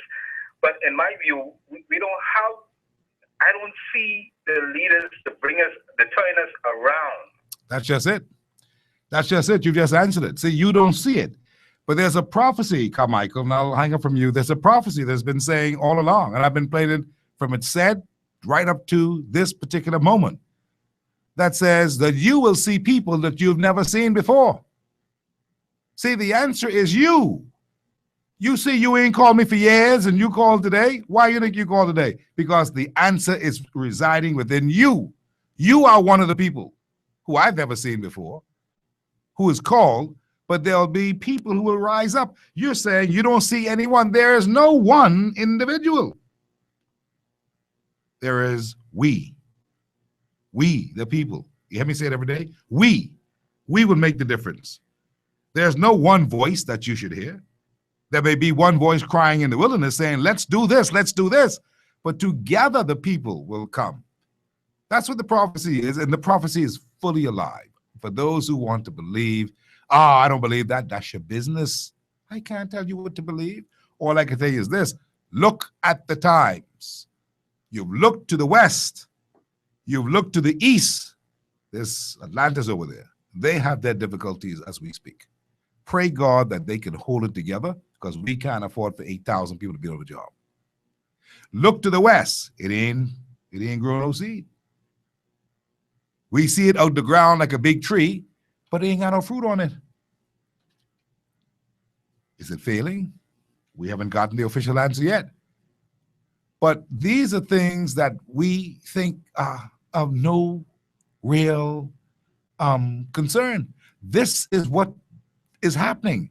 We look to that. We look to our interior. We see the crime. We look and we see our people are full of violence and murders and hate and we look and we see the immigration matter is out of control, we see the economy is teetering on collapse. And you see the prime minister, I keep telling you, today talking with these people, and there'll be ongoing talks because we don't want to get downgraded anymore. We can't afford to. Do you understand where we are? We are on the brink of failure, but guess what? We believe in God. And tell these people, these stubborn people who don't understand nothing, who just want to criticize, who are ashamed to talk about the God element. Until we focus back there, you ain't gonna get it. That's where the hope resides. All this corruption going on in this country, you think that we could survive with this? The Americans, the Canadians putting out bulletins on us, the cruise ship, the people who bring in the money to eat. How you gonna make money in the straw market? And then on top of this, you're killing everybody. You got AK-47s on the street. You don't want to do nothing to help yourself. God helps those who help themselves. I'm talking sober talk today. This ain't no time for no wimpy foolishness. This is serious business. And what Mr. Roberts say counts for something. He is not the only one who's been saying it. We say give them 25 years for guns, handguns, illegal. 50 years for one machine gun. 20 years for every bullet. I know that sounds crazy, and it is crazy because what we are doing in this country is crazy. You want to deal with crazy people? Put crazy stuff on them. They'll pick up quick. We got to get serious. And so, is Peacock's online for? Hard copy, how are you? Good afternoon, Mr. McKinney. Hi there. Hi. I'm sitting right here and just taking in everything that was said by Mr. Roberts. Mm-hmm. I never imagined that I would have to go out and participate, in something like this. Yeah, you're one of the new people. I lost a very young son late last year to the same gun violence. Mm-hmm. He was not a person wearing an ankle bracelet. He just ran out for fun, and we have a lot of unsocialized young men who You're dead right about that. stuff, and he was shot point blank in his head. Yeah. One bullet to the head. This is the one that happened out in Carl Harbor area. Yes. Yeah, I remember I called and I felt so bad about that. I don't know who the person was, but I said, Lord, what are we doing? It was my son. Yeah. I watched him walk out of the door, and he never came back. And my thing about it is, we're talking about giving them time for these guns. Yes, I agree with Mr. Roberts at 25, but what about the murderers? We need to put them to death. Because it's a crime, but if that murderer would not have the opportunity to murder someone else again. I agree with you. And these guys are cold-blooded murderers. It seems as though we have a lot of guns. Everybody just want to tote around a gun. Yeah. And another part of it is the confiscating whatever they have. Yeah. I agree with it. Confiscate and pay restitution to the families. Well, I'm not against that. To face those types of situations. I am all for it. Financial stuff too. You have to go and bury your loved one. You have to make preparations for the burial, pay the funeral home. My Lord. And who's going to pay restitution to you? Good points. Good points. And I'm sorry to hear about your loss. You are one of many. I hate to say they're just cold-blooded murderers. All lost. Cold-blooded murderers, and they don't care about human life. So why should we care about theirs? And it takes me back to something that one of our former leaders said. We could have probably nipped this thing in the bud a little earlier, but we had people thinking that, hey, these people who are getting murdered are people who are involved in. My son was never involved in anything illegal. Yeah. And this is the mindset that some persons have had, so they didn't care about people being murdered. Until they knock on your door, he who knows it feels it. And so I'm seeing it right now. It's just only 6 months. I understand. And so I sympathize with those, even the ones who are out on bail and being murdered. The government has a duty to protect its citizens. As far as the statistics are concerned, I told someone this before, and I thank you for your call. God bless you. We pray for you. Stay positive. I tell people before all the time, look, when a person is killed, it doesn't matter if he was an ex-con, a prisoner, whatever, it goes down on the books as a statistic. The statistic is this. This is the number one statistic now. This is the fifth statistic of someone being killed. They don't ask no question in the FBI if he was a murderer or if he was a convicted. The taking of a human being's life. And that's how it is seen in the international eyes. They ain't got no time to know if this fella, I don't know, Michael Brayson. No. They ain't interested. They say, boy, they killing people over there. That's what they say. And that's what's concerning. Let's talk with Drewsome on 6. Drewsome, how are you? Hey, Steve, I'm good, man. How are you? Peace and love, all is well. Steve, you know what I find so interesting is that you got Mr. Roberts touting one thing, but as chairman of the party that he represents, you got the minister touting another solution. And you wonder where the twin of them should mix. Because just earlier this year, the U.S. issued another serious critical level crime report. Yes, I know. Warning their citizens. And yet still we have failed to do what we need to do. You know, and the question I want to ask is that whatever happened to the amendment, the firearm amendment of 2011? Did that ever go anywhere or that just stayed right in the book? No, it was done. But the trouble is some lawyers had a difficulty with that because it did not give, according to many of them, these are a consortium of bills that Hubert Ingram and those have done, it doesn't give the magistrate or the magistrate the discretion. The discretion was taken away. It's like, this is what you do, and that's the end of it. And some of them made noise about it. And of course, this became a big thing. And then somehow it was, you know, kind of settled down and put aside or something, because nobody goes to jail for guns in this town. Exactly. And Steve, that's the problem. Because guess what? We have the laws on the books, but the legislature refused to enforce the laws that are on the books. So that's hypocrisy. Well, no, the legislators put them on the books. It has to be the judiciary that carries about and say, well, based upon the laws that I have before me in the court, exactly, you are supposed to get 4 years automatic for this pistol. And that should be it. Wow. But you know how this thing goes. I mean, the lawyers will tell you that everybody has a right of appeal, et cetera, et cetera. And this is true. But the bottom line is we've got to begin from somewhere. And maybe this is not the answer. Maybe the answer is not to give them draconian measures for draconian episodes. Maybe the answer is something else. But the preachers have preached for years. Exactly. Turn away from sin. Put down your gun. Pick up the Bible. Praise the Lord. No one has listened to that. Now you got 80 murders by July, and the count will continue to grow because we ain't serious as a people, and they know that we're not. Exactly. I appreciate your call. Got to run. Anyway, let's look at this. I want to run to a break, but I've got to take Kevin on line 1. Kevin, how are you? Hi, Mr. McKinney. How are you? Fine, thank you, sir. Thanks for being patient. How are you today? Well, I'm very well, sir. If it was me to form legislation, sir, I would do it like this. I would say anybody being caught with a handgun, that's if the police pull them over or they find it on them, but get 15 years automatically and 5 years for each bullet. Now, if they were caught with this handgun during the commission of a crime, then it would automatically be 25 years. I like you. Okay? And you've answered my question. They pull it out, 25 years. They fire it, even more.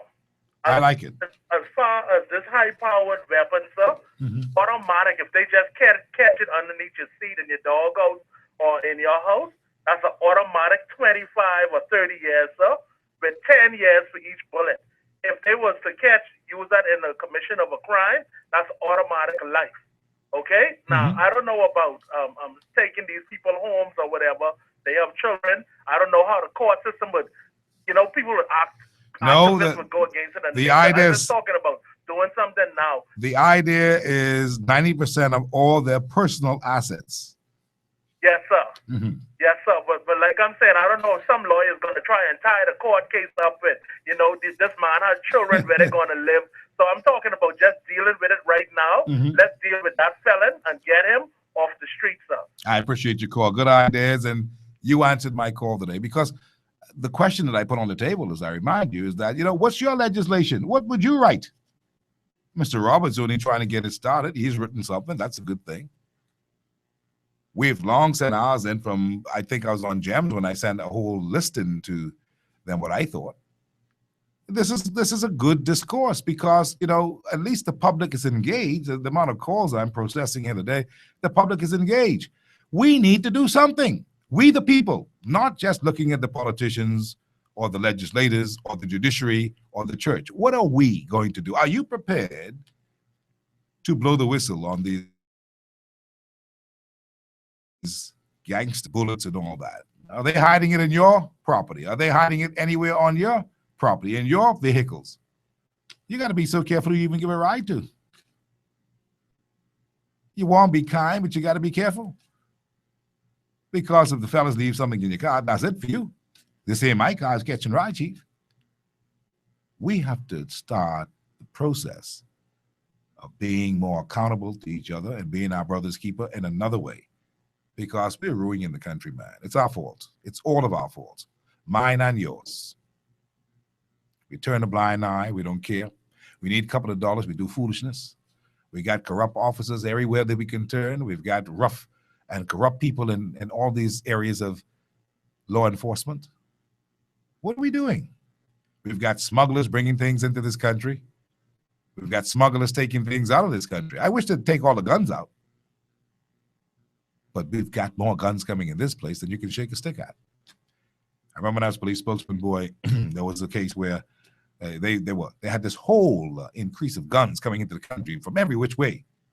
And the late Basil Dean and those who were part of the New Providence District and Paul Farquharson, who was in charge of New Providence District, they had a serious difficulty. What are we going to do? And boy, they started some operations, and you would be surprised to know what they found. And I can tell you this. They found vehicles driving up through the city streets, loaded with meats, from chicken to frozen goods. And in them, guns. Chicken got gun in him. That's when the Glocks became very popular. This is around 1993, 1994. Yeah, and a lot of arrests were made. You have to understand. But at the time, to really put some fellas in jail for good. Some high-powered weapons came into this country. But then it dissipated. Now, today, we got the same thing happening again. I don't know how they're coming in, but obviously people believe that through all these nooks and crannies, seaplanes, airplanes, boats, canals, smuggling from down south and from up east and all kinds of places. Big business. Why do you need protection like that?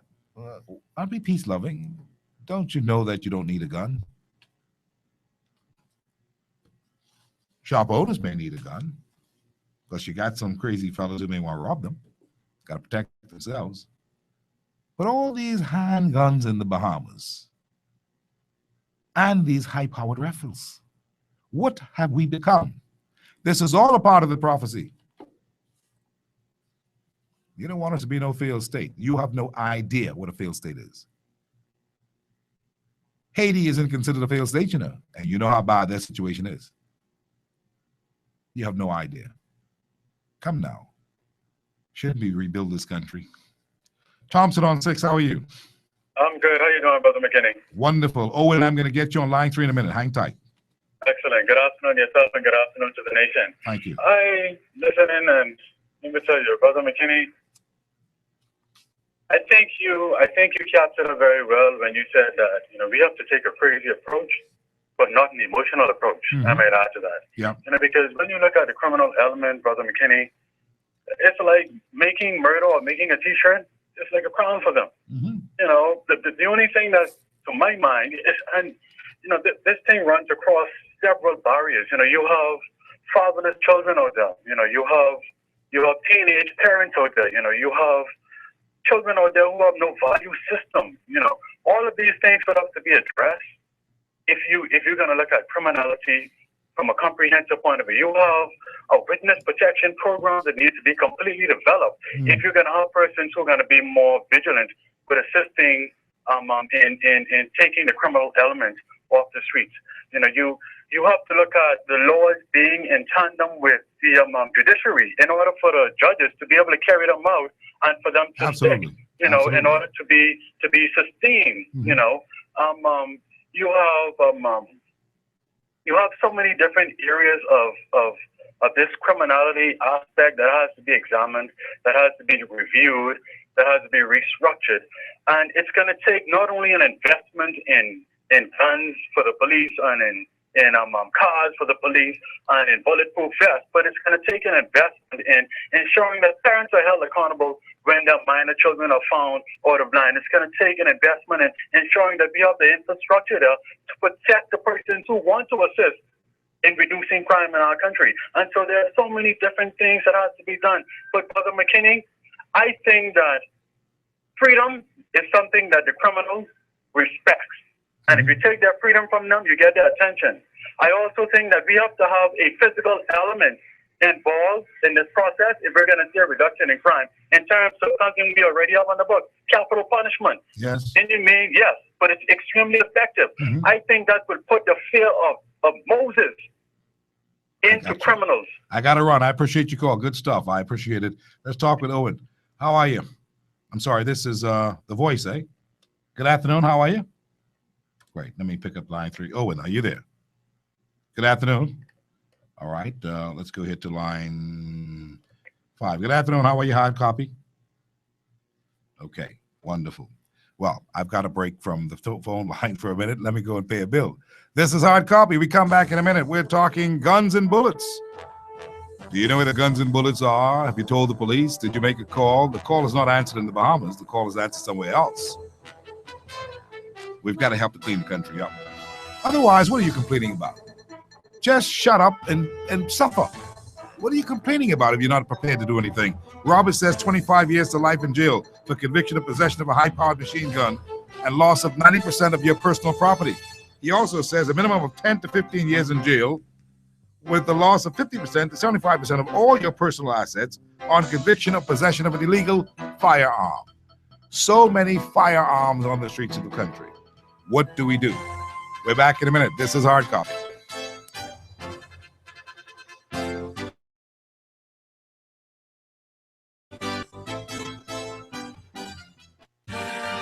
Introducing Commonwealth Bail Bonds Limited.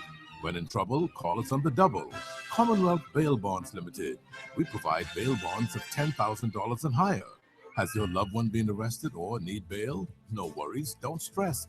Contact the best. Commonwealth Bail Bonds Limited, First Street, The Grove, above Bronze Bread Center. Telephone 325-8363 or email bailbonds@242@gmail.com. Welcome to Sunburst Super Summer Sale, where you buy 5 and get 1 free. That's right, when you buy 5 gallons of Sunburst Superior Quality Paint, you get 1 gallon of Fresh Look Wall Paint absolutely free. And Sunburst prices start at $16.95 per gallon for top quality wall paint and $38.95 per gallon for super glossy enamel wood paint.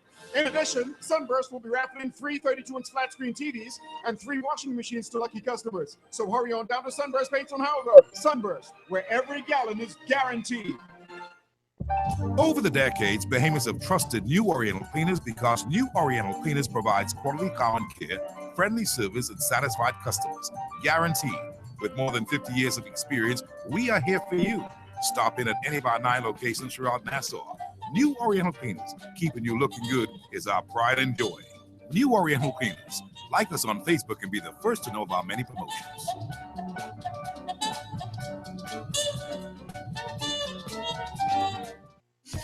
Commonwealth Bank auto loans are as hassle-free and easy as it gets. It's just that simple. With on-the-spot dealer reps to approve and help you through the process, you're right, it really is just that simple. With the many options available, like insurance financing, low down payments, and easy monthly payments, Commonwealth Bank had all the flexibility I needed in an auto loan. Thanks, CB. Thanks, CB, for making it quick and easy.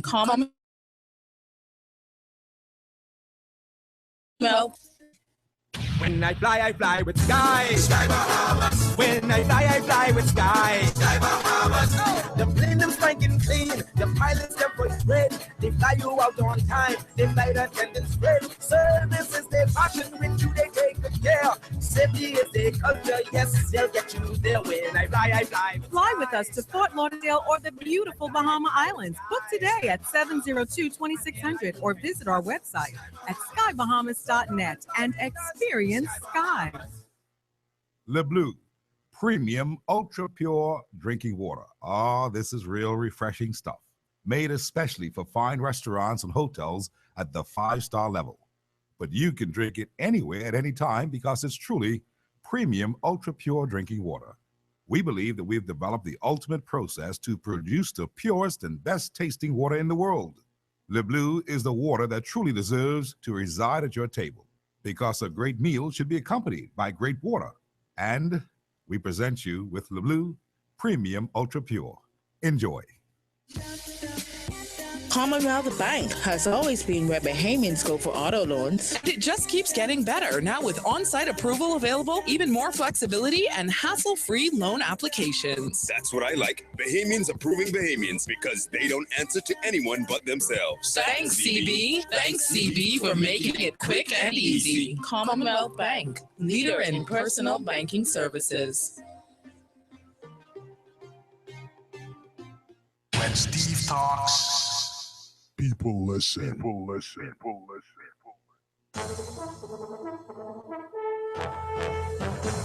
Welcome back to Hard Copy. Final few minutes of Art Togetherness today. I'm not taking any more calls, by the way, but I do appreciate the many text messages that you've sent me. And this has been good. A good little discussion, a good little discourse to get you thinking now. We have a country to build. The things that I want you to understand here, people, is that because we have a country to build, we've got a responsibility now. We've got to organize ourselves as people and families and try to do something about our bad situation. Everybody else is talking about how bad our situation is and preaching doom and gloom, and some of it is not off base. But what are you doing in your neck of the woods? What are you doing to prevent the crimes and the killings and the mayhem? What are you doing? How come there's so many of our young men with ankle braces on going to jail for murder and mayhem? Why is that happening? Isn't that your son and your nephew and your brother and your father? How come that is happening? These are the questions, my friend, that you've got to begin to ask yourself and wrestle with.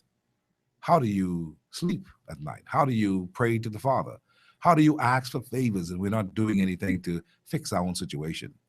You see, you don't have to be a devout man of God to understand a couple of simple things. God speaks. He speaks to the nation in various ways. Some of you don't want to believe that, and that's okay. I appreciate that. But as for me and mine, who are of the belief system that we are under a constitution where God is our supreme keeper, we believe in the supremacy of God. How come we're so foolish then, if we do, as a country? We've just celebrated independence. We've been reminded on this station in particular of the independence message preached by Reverend R.E. Cooper, the late. Do you think that was happenstance, or do you think that the Lord was saying, listen to me, I'm speaking? We are off track. We need to get back to some basics. We need to remember whose we are and that he will be there for us. But you got to turn your face to him. I know you don't want to hear me say it. I know to some people I sound crazy and stupid, and that's okay. I'm telling you something. You have to have a trust system. You got to have faith. Don't just have faith in that man that you're in love with or that woman who you're in love with, that husband or that wife or that child. You've got to have faith in a country that's going to be resilient and bounce back and do a number of things. We are at our low right now. Don't make no bones about it. We are at a very low level right now as a country. I tell you so. And I haven't told you half of the things that I know. We're at a low. But it don't mean that we won't bounce back. It don't mean that we can't believe. It don't mean that we mustn't strive for excellence. It don't mean that we must throw up our hands and say, it's over. It is not over. Not even with this crime. I want to declare it over the airwaves today. It is not over. It has just begun.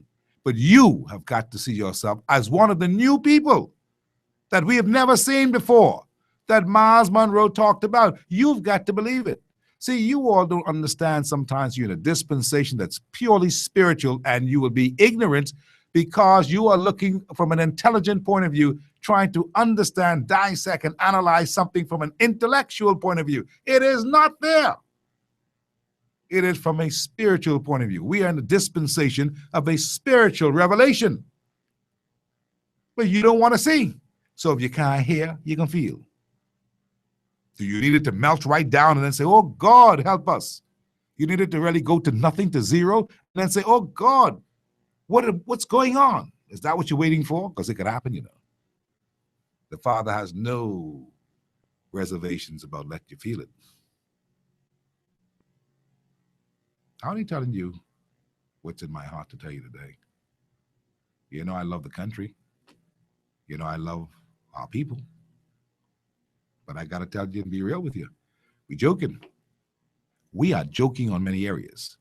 You can't get no help if you don't decide to help yourself. You can't decide to go into another level if you don't have the proper legislation in place, if you are not paying attention to the things that trouble the nation. How are we going to do it?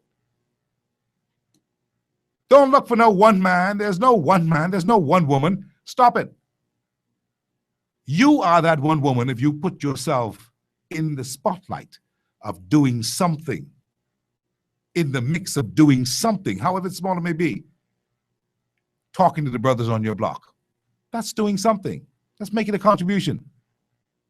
Helping somebody who's in need. That's doing something. We've got to find the peace and love.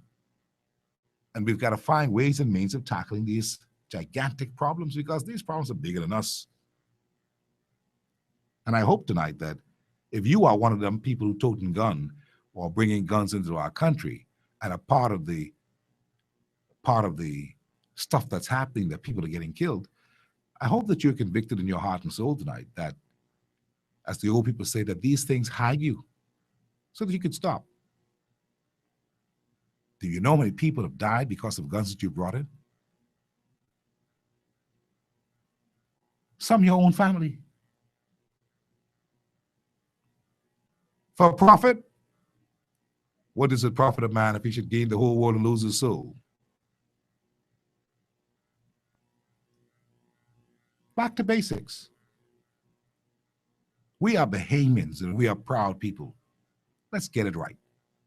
Stop being an insult to the man who created us all. Stop it. We know better. But there are some who are so ignorant, they know not better. So those of us who know must teach you to do better.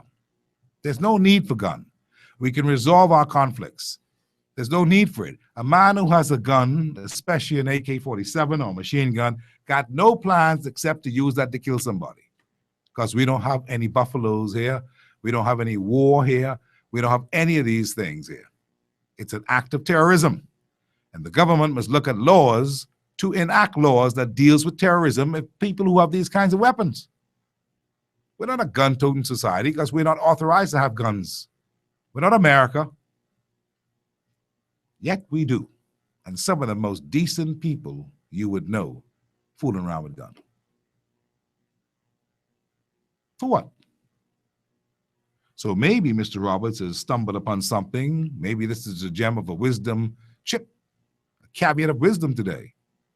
That Bradley Roberts, who some of you would say of all people, yes, Big Bad Brad has said, listen, you got to push. 25 years of life in jail for conviction of possession of a high-powered machine gun and a loss of 90% of all your personal assets. That could work if we have the power to push it, you know, as a people. You could make them do it. But are you prepared to do that? See, because you're looking at my son. That's what if my son? What if your son, he ain't business with it? There's two things can happen. He can have it and go to jail, or he can have it and die by it. Either way, you are a loser as the mother or the father. So talk to your children. See, the other half of what Mr. Roberts is saying here is that every citizen must do more to expose the criminals. And we know that they're your mother, your father, your sister, your brother, your family. But if you talk to them and they don't, see, the first thing is this, you don't have to just call the police for them, you know. You can say, look here, man, my boy, let's turn this gun in, yeah? And turn the gun in. You can do that. If you talk to them, because it's biblical, if you talk to somebody who've offended you or offended this country, you know, you can convince them to do that no more by talking to them and say, look, man, this is what I think you should do. If you do that a couple of times and he ain't hear you, well, what happens is let the chip fall where they may. You may have to get your black suit. You may have to go borrow some money to go get one casket, because that's what the style is now. People don't even pay these morticians. You want to hear something scary? Interview the morticians. They can't even get paid. Business is not picking up anymore and saying, as the joke used to say, how is business picking up? The undertaker used to say, how is business picking up dead bodies? No, picking up and working hard and ain't getting paid. Ask the churches, how expensive is this? Funerals all day in one church, the air conditioning burning, the people light get turned off in the church. They ain't making no money. But we burying plenty people. Plenty of our young men who God has given potential to build this country. Do you suppose the new people that Miles Monroe has been talking about, it's a bunch of foreign people? Because they are among us, If you kill off all your own, as the police report says, that these are Bahamians. Well, who will build the country? What is the Ramming Brothers saying? Who's going to fill these shoes? Friends, I'm not taking any more calls. I appreciate your calls today. Let me just go here and read some text messages today, because sometimes these things can be troubling, but we must not dismay. Let us use this occasion today to think of ways and means, sober-minded people, as to how we can help to clean up the country. Write your legislation, send it to the MP. I know that you say he ain't waiting nothing. Listen, I ain't asked you that. I say send it to him. Send it to me by email, stevebroadcasting@yahoo.com, stevebroadcasting@yahoo.com. I want to see it. We've done this before, You remember Urca? You got to make sometimes people do the right thing. And as you can see, leadership is depressed right now. If we don't do it, if not you, then who? If not now, then when? On the text today, they say, this country is owed a national address by Prime Minister Christie. It's long overdue, Mr. Christie, long overdue for a national address. This one says, Steve, they may have done better talking to the Saxons instead of talking to the Saxons instead of sending the 10-man contingent to act the part of the brave little Taylor. Mr. Christie did say, at the end of the day, you must still come to him. These are people talking about early part of the show. We talked about Bahama and all that. This one says, Steve, who do we trust, SARKers or this PLP government? So far, a lot of pointing is going on at the investor SARKers. But please remember the referendum. Another one says, good afternoon, Mr. Steve. When crime get on the rise, this government think about more cars is needed. But if they use the money to pay for swizzle blowers or for whistleblowers and protect their identity, more information would come forward. That's interesting. Yeah, because, we got to have a better protection of these people who are witnesses. We've seen it. We know that. Let's do something about it. This one says, look at Bostwick's situation. We should never have jail time for simple possession. We would only have jail time for trafficking and the use of the firearm and commission of criminal offense. Well, that's a thought. This one says, I agree with your penalties, Steve, but minds have to also change. Very true. This one says, buy the idea. My son can innocently pick up his friend and they get stopped by police for tints and the guys plant the gun on the innocent driver. I disagree with jail for gun possession when evil people can plant bullets and guns on you and in your car, house or yard. We need jobs and education and an uncorrupt force to deal with the crime, not jail time for simple possession, is what that person says. The person has a point. I said it earlier. Be careful who you give rides to. And be careful of the company you keep. Why would you give a stranger a ride? And he may have dope and gun on him. I mean, it's foolish. It is stupid. You hear me? I ain't get nobody no ride, no car, if I know them. Because there's other problems. They might try to rob me. Come on now. I mean, I hear the point. But let's have a realistic approach to some things. Let's use our common sense. If your son gives somebody a ride and he's be around these kind of bad boys, you ever hear what they say? Those who are caught together are birds of one feather. Will you give a string? If you drive in your car down the road right now, this fella flag you down, you can stop for me. Okay, we may read with you tomorrow then, since you're so foolish. This one says, tell Bradley Roberts we need to start with the criminals in the House of Assembly. Have they disclosed they need to stop interfering with the course of justice? I don't agree with that. That's nonsense. This one says, Mr. McKinney, I a little iffy about the seizure of personal assets. Perhaps if it was better defined. I agree with the higher sentencing, though. To add to that, they should track the firearm to see if it was involved in any other like murders. If so, give them the death penalty too. Yeah, and so they do that when they get a gun. They always track it. This one says, Steve, I think the penalty for any unlicensed gun should be a fine of $50,000 and 50 years in prison. No parole. A gun is a gun. They all kill. And that's what some people say here today on our Facebook page, and you can see it tonight. They'll be posted for you so that you can take a look and take a read. Friends, I've been saying, we the Bahamian people have a country to build. There is no one in the Bahamas bigger than the Bahamian. We must declare war on illegal migration. We must declare war. I said it, war on criminals. We must. It's for your own survival. And we must work hard, assiduously, to make sure we can turn this economy around. And therefore, today, I want to leave this with you, that Christie and the PLP administration present must find creative ways and means, innovative ways and means, new interventions, to use his word, to make sure that people are going to go to work by being self-employed, by relaxing a lot of these requirements for business license. Relax it, Mr. Christie. Get these Bahamian people to work. Bahamians are inspirational, and if you turn them loose, they will impress you. You got to turn them loose. Let them go and find their way. Because this idea and concept about finding jobs as maids and housekeepers and caregivers and gardeners and all that, that's good. But that in and of itself is not sufficient. Turn them loose.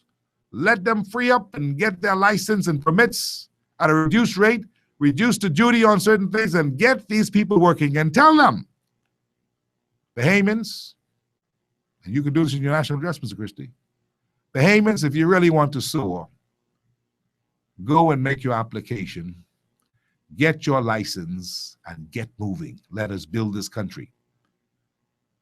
Because the truth is, Mr. Christie should say, this Bahama project, it ain't happened the way we want it to happen. We are hopeful. We are cautiously optimistic. But truth be told, this ain't flying the way we had anticipated. And so therefore, it is my duty as Prime Minister, Mr. Christie, I believe, should say, to relax certain things. Now, of course, some business people can make noise. Some others, don't worry about that. Relax this thing. There are people who work in the hotel who've been laid off.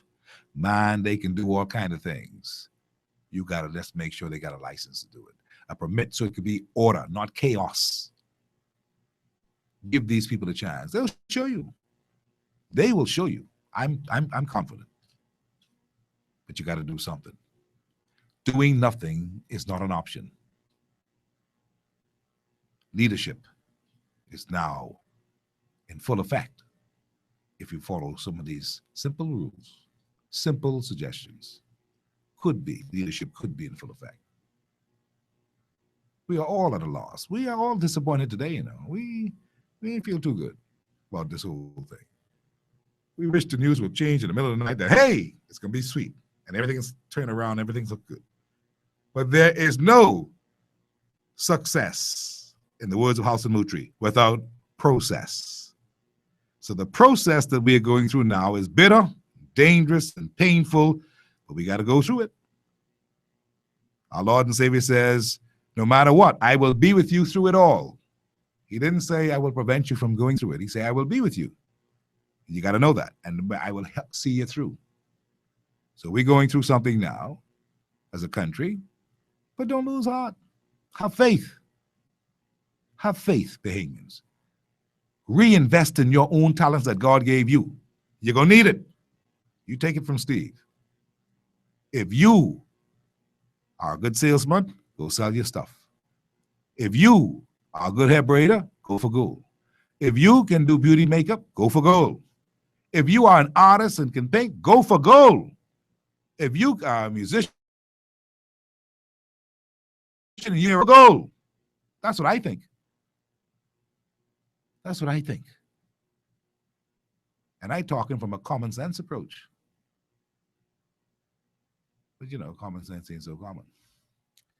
But I leave that with you tonight because we've got many problems, but they're not too big for us to overcome. Tomorrow on the show, I'm going to have the Minister of Tourism with me. He'll sit right in that chair. And we'll talk the future of this country in tourism. All the stuff that's going on in Cuba and all the stuff that we are aligning ourselves in Cuba, I'm thinking Minister Obi Wilson got a lot of good stuff to tell me because I think that we misunderstand what they're trying to do. Tomorrow, we'll talk about that and all the other things that are happening in this country from a perspective of, let's go, we ready now, let's build. Tomorrow, the Minister of Tourism, my special guest. Let's go home now, Irvin.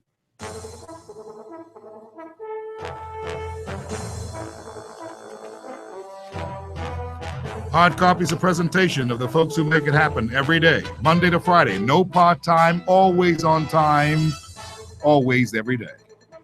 The National Art Gallery, Commonwealth Bail Bonds, Bank of the Bahamas, the Banking Solutions, BTC Every Day, new Samsung S6. Super Value, the Bahamian Supermarkets, the McKinney Media Group. For effective PR concepts and advertisement, you advertise on Hard Copy, you get the job done, guaranteed. RBC, Visa, get it now. Ministry of Tourism, John Canoe Summerfest. Advantage Insurance and Brokers, 61 Collins Avenue. New Oriental Dry Cleaners, 9 locations. They keep you looking good. Grace Academy, #1, Chester's Close. Also, Ron's Electric Motors. Ron Frazier can fix anything, any small motor. You take it to him. Prime Immigration Services, Sky Bahamas. Professionals in every way, every day. Super Wash with 11 locations open 24/7 every day of the week to serve you 365 days a year. CFA, Cleaner Financial Advisors Limited. Sunburst Paint. You want to paint that house? You want good discounts? Go see the Potcake. Leslie Miller at Sunburst Paints. Commonwealth Bank. Also, Executive Printers. For laser check printing like none other. 15 security measures. He'll get it done. Peter Puch. Henry F. Store, the light people on Mackey Street. Go there if you're looking for the best lights to fix up your house and make it look good. We thank you tonight for being a part of Hard Copy. God willing, we'll be back tomorrow because we are here. We're in the mood for building a country. Are you? See you tomorrow, God willing. Relax, get cozy, and enjoy the music on Peace After Dark.